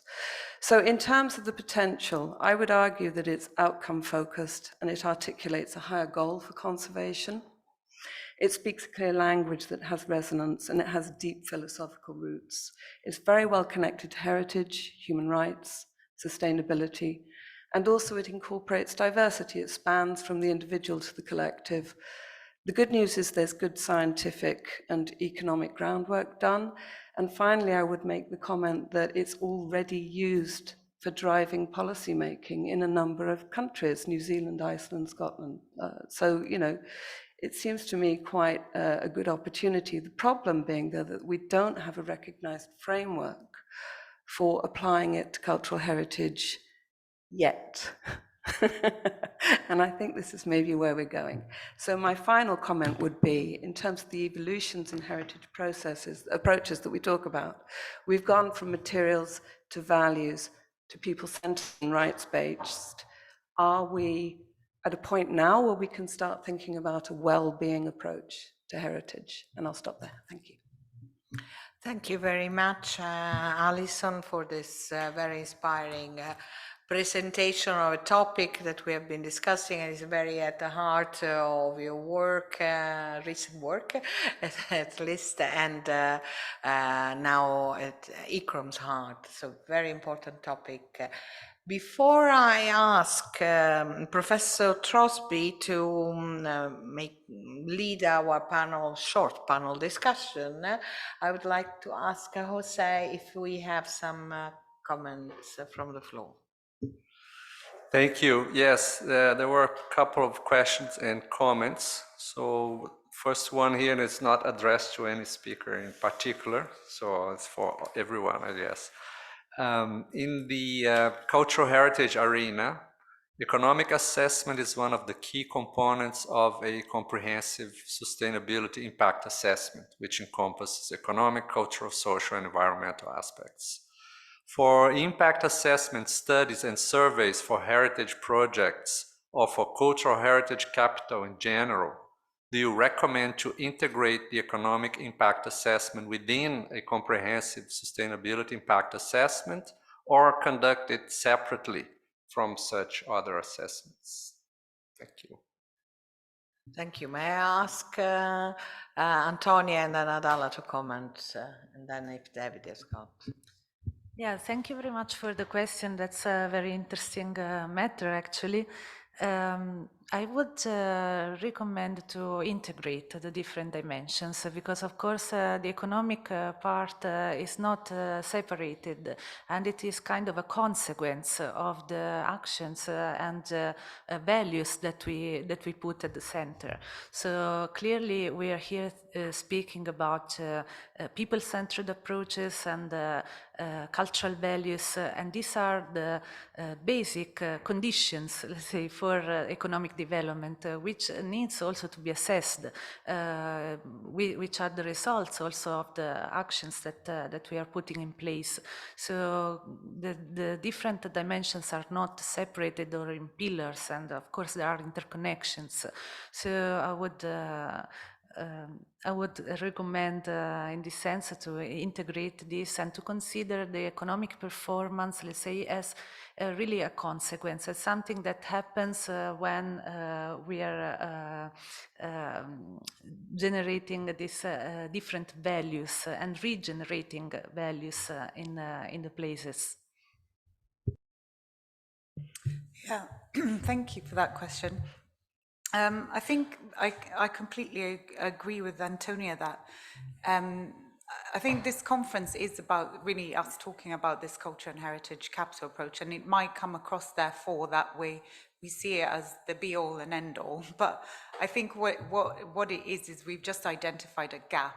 We as a heritage sector globally do really, really good work, do really, really good things, and are able to capture and talk about heritage in great ways.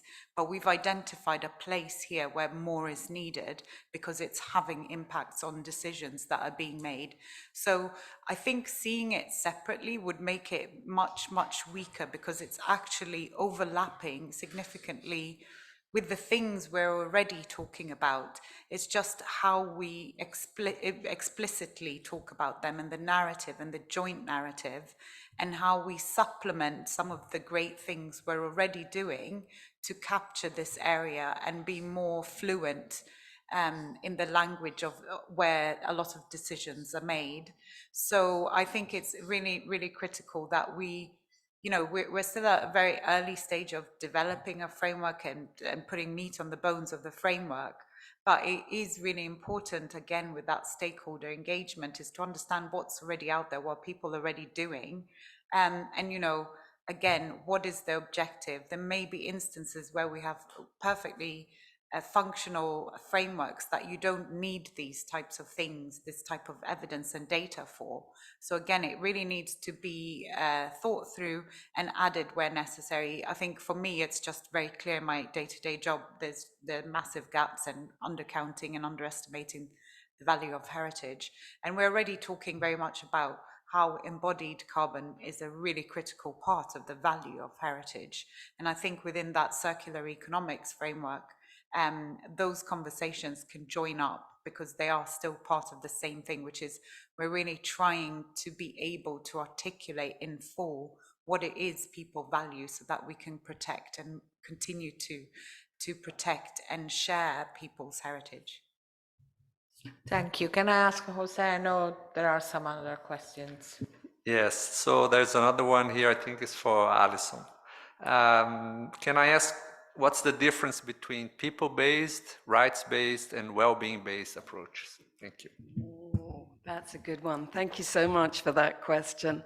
And I think that this is something that we will need to really debate and think about. But just to give a kind of first answer to that question, I think for me, it's really about, I mean, they're inherently interlinked. So I would really say it's not that one replaces the other. I think that they're all an augmentation of each other.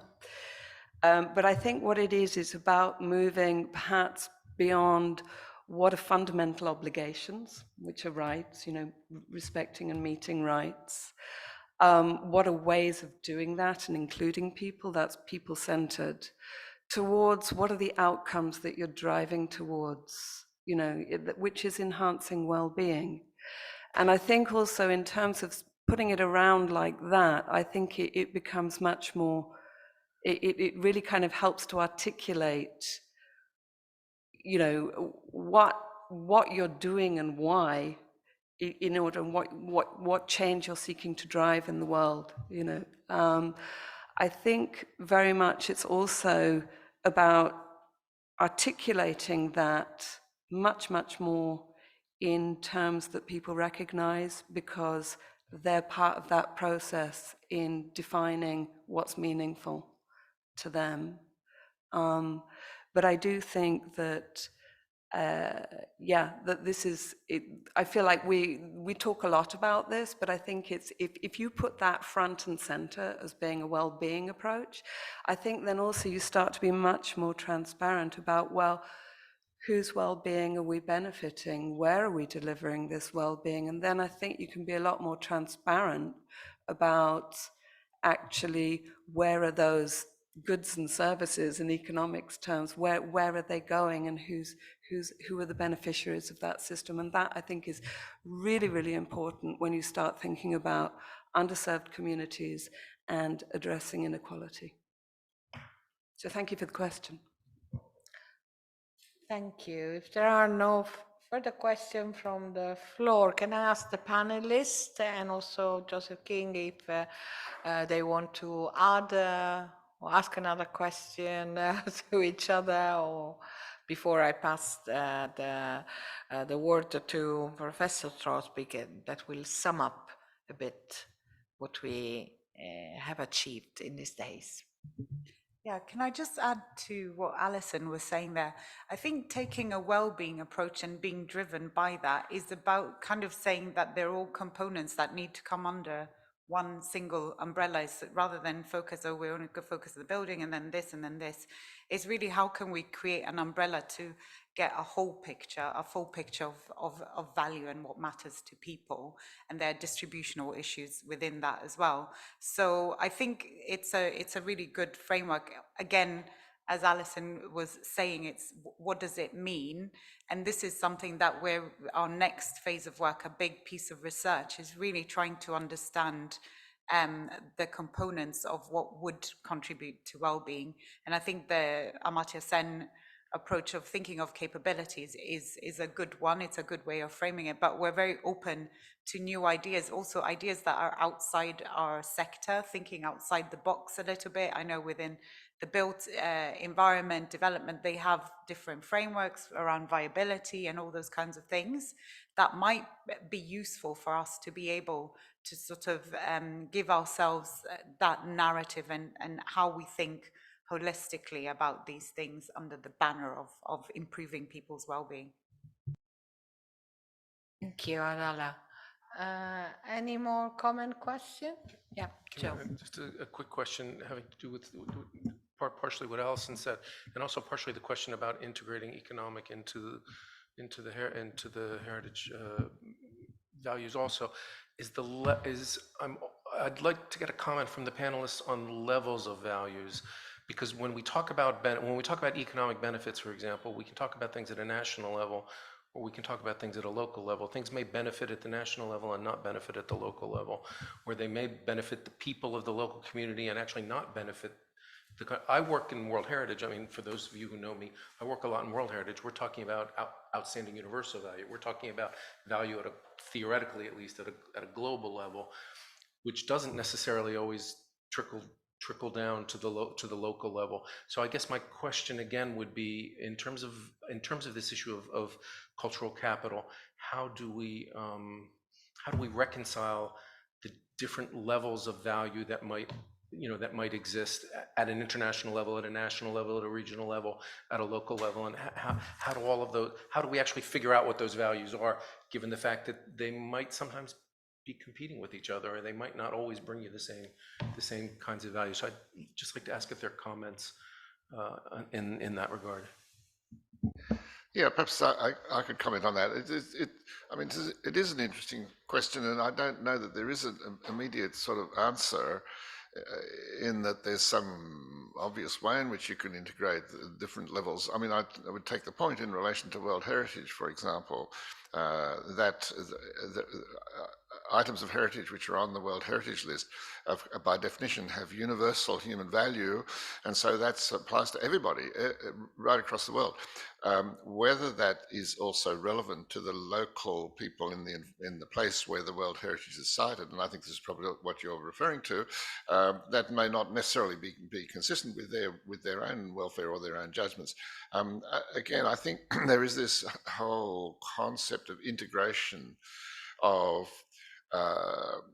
levels, if you like. I mean, it's easy to say that, much harder to see how it would be done. It might be better to think in terms of a consistency between the national level and the local level, and that really does mean that the policymakers at those levels need to consult and talk, and so there isn't an inconsistency or a conflict between the ways in which heritage is managed at the national level or is regulated or whatever, and the way in which it is utilised at the local level. And I think that is possible. With the World Heritage List, it's a higher level problem, if you like, but certainly I think the one that most people would face up with is the question of the national versus the local, or national sort of state level, regional level, local level. And there I think it's a matter of discussion, of communication and sharing of information and so on, so that these decisions can be made in a way which is consistent with at local level, consistent with the national level, and vice versa. So that's that. I think. Just to finish. But like in the UK, in the case of the UK, if you're trying to actually figure out and define what is the value of the cultural capital, are you integrating it at both levels, or even more than two levels? I don't know. There may be a regional level also, or a UK-wide level, or an English level, and I'm just curious: is there a way to actually calculate it at all those different levels? Yeah, I think for me, obviously it's complex, but the simplest way of talking about it is the methodologies on non-use valuation are really about asking who is valuing it. So there is users, so people are actually, for example, visiting a World Heritage site, and you can ask them willingness to pay questions, or whatever your methodology, your economic technique is. And then you have to have non-users included in that as well, and you have to identify them. And I think that's where that stakeholder engagement is absolutely necessary, to understand who are these people. But also with World Heritage sites, there is a huge volume of research, literature, etc. So this research needs to tap into that, because in there is the answer as to who are the audiences, who are we engaging. In economics, it's very difficult, because when we start thinking about intergenerationality of heritage, it gets more complicated, because our system at the moment sort of doesn't give us that opportunity to value the future in the way that we know heritage needs to be. So things like discounting and how you do that are problematic and an area of research as well. But really these techniques are very much about talking about users and non-users, and distinguishing that they are different and their values are different. Thank you for the question. So I would like just very quickly to add on what Professor Throsby and Adala said regarding also the communication aspect, because one of the issues is also in this willingness to pay surveys is also about the awareness of the communities regarding the values of their heritage, so knowledge, awareness, and their participation also in a collective care of these assets. So I think that here some innovative approaches such as new interpretation, innovative storytelling, ways in which the institutions can collaborate with the citizens for collective care. These are all interesting ways in which people, residents can be engaged more, and also the results of this values assessment could be really different when people recognize their identity, and they start also giving a contemporary meaning to that heritage. So it's not just looking at the past and remembering what was going on in the past, but really giving a new contemporary meaning for our life now and for the future generations. So I think this is very important in this field.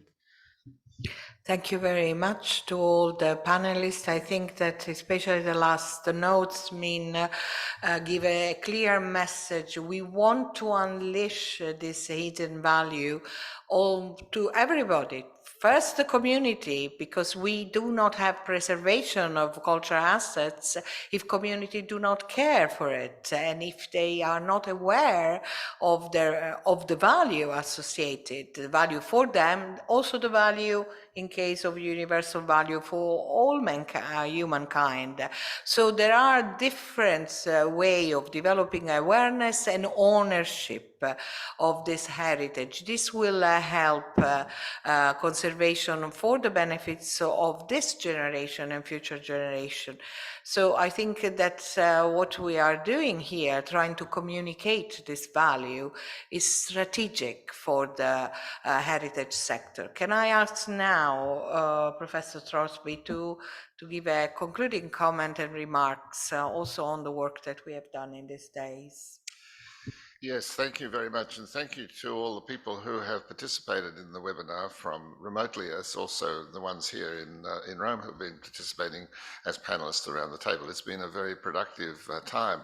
I don't really want to sum up, but I would like to say that I think what we have been doing has been to confirm, if you like, the validity of the ways in which we have been talking about approaching heritage as cultural capital. I think that's really what we've been up to, not just today, but in the workshop which we've had in the last 2 days, to show how that concept of cultural capital and interpreting heritage in these terms can have real power in terms of the analysis and the policy making in relation to heritage. It's a concept which comes from economics, but it isn't just simple, what people might imagine economics to be. And some people sometimes get sort of afraid or skeptical about the notion of economics just being about money and about being trying to commodify everything. And there couldn't be anything further from the truth than the notion of cultural capital, heritage as cultural capital, absolutely does not seek to commodify heritage in any way. It seeks to expand the horizons on which we judge heritage and we evaluate it. So I think what this has shown is that economics and has the capacity to expand the horizons of people and to admit a much wider range of interests and so on into the discussion. And so what this has done, and this is why cultural capital and the evaluation of cultural capital differs from the formal economics of just simply investment appraisals and so on for physical capital. It's because of the notion of cultural value as being the distinctive characteristic of cultural capital. And that means cultural value both to individuals, but also collectively.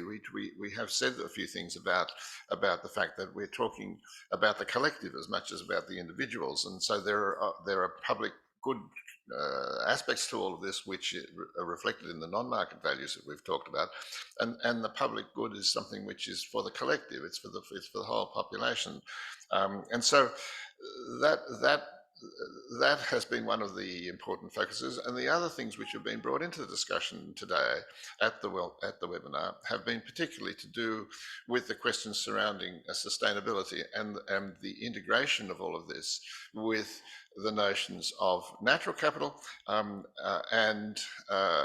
the circular economy and the ways in which the concerns in the world at large about sustainability and about problems such as climate change and waste disposal and so on, that heritage has a lot to contribute and to say in relation to those discussions, and so the interpretation of heritage within a sustainability framework or sustainable development framework really does offer us the opportunity to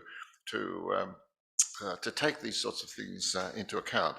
And then finally, I think the introduction of concepts of well-being is very useful here, because it does provide that sort of integration. The questioner who asked earlier about whether these assessments should be done sort of separately, independently, or whether they could be integrated. And I think, of course, there's a long way to go in doing this effectively, but nevertheless, I think that as some of the other, my colleagues here have also said, integration is the way to go. We have to try and think about this as a whole system, and try and well-being as a sort of policy outcome to be able to, for governments to think in terms of what are we doing, if we think about public policy, what are we doing to improve the well-being and the welfare of our population? And as we know, that's not to increase GDP, it's to do something much broader and much more inclusive than that. And heritage has an absolutely vital role to play in that. Culture generally does too, of course, but heritage is as a primary concern, and the concept of cultural capital does help us to see how that is all going to work out. And in the end, that is the objective of all of this, that we can make better decisions. And I think everything that's been said by the people around the table here has been confirming that sort of thing. So for myself, I'd like to say I've really appreciated the contributions that everybody has made. It really does help to, it gives me tremendous pleasure as the sort of original architect of the notion of cultural capital, which was a long time ago. It gives me enormous pleasure and satisfaction to see how far it has gone in the hands of such smart and smart people as have taken this on and have developed so far. And it's continuing to go on. It's a work in progress. We're only really just starting down the road, and I think that this is something which I hope we will all be able to participate in the future. Thank you. Thank you, David. Thank you for the very inspiring and encouraging words for all of us who work in this sector.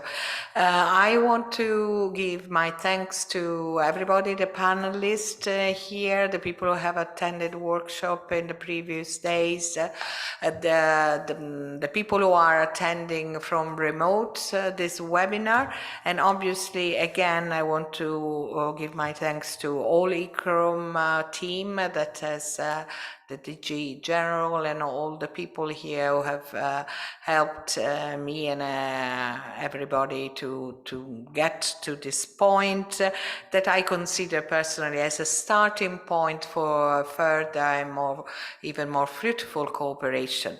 So I just, before concluding, I would like actually to ask Dr. Alison Heritage, who is hosting us, representing ICCROM, to say a few words of conclusion.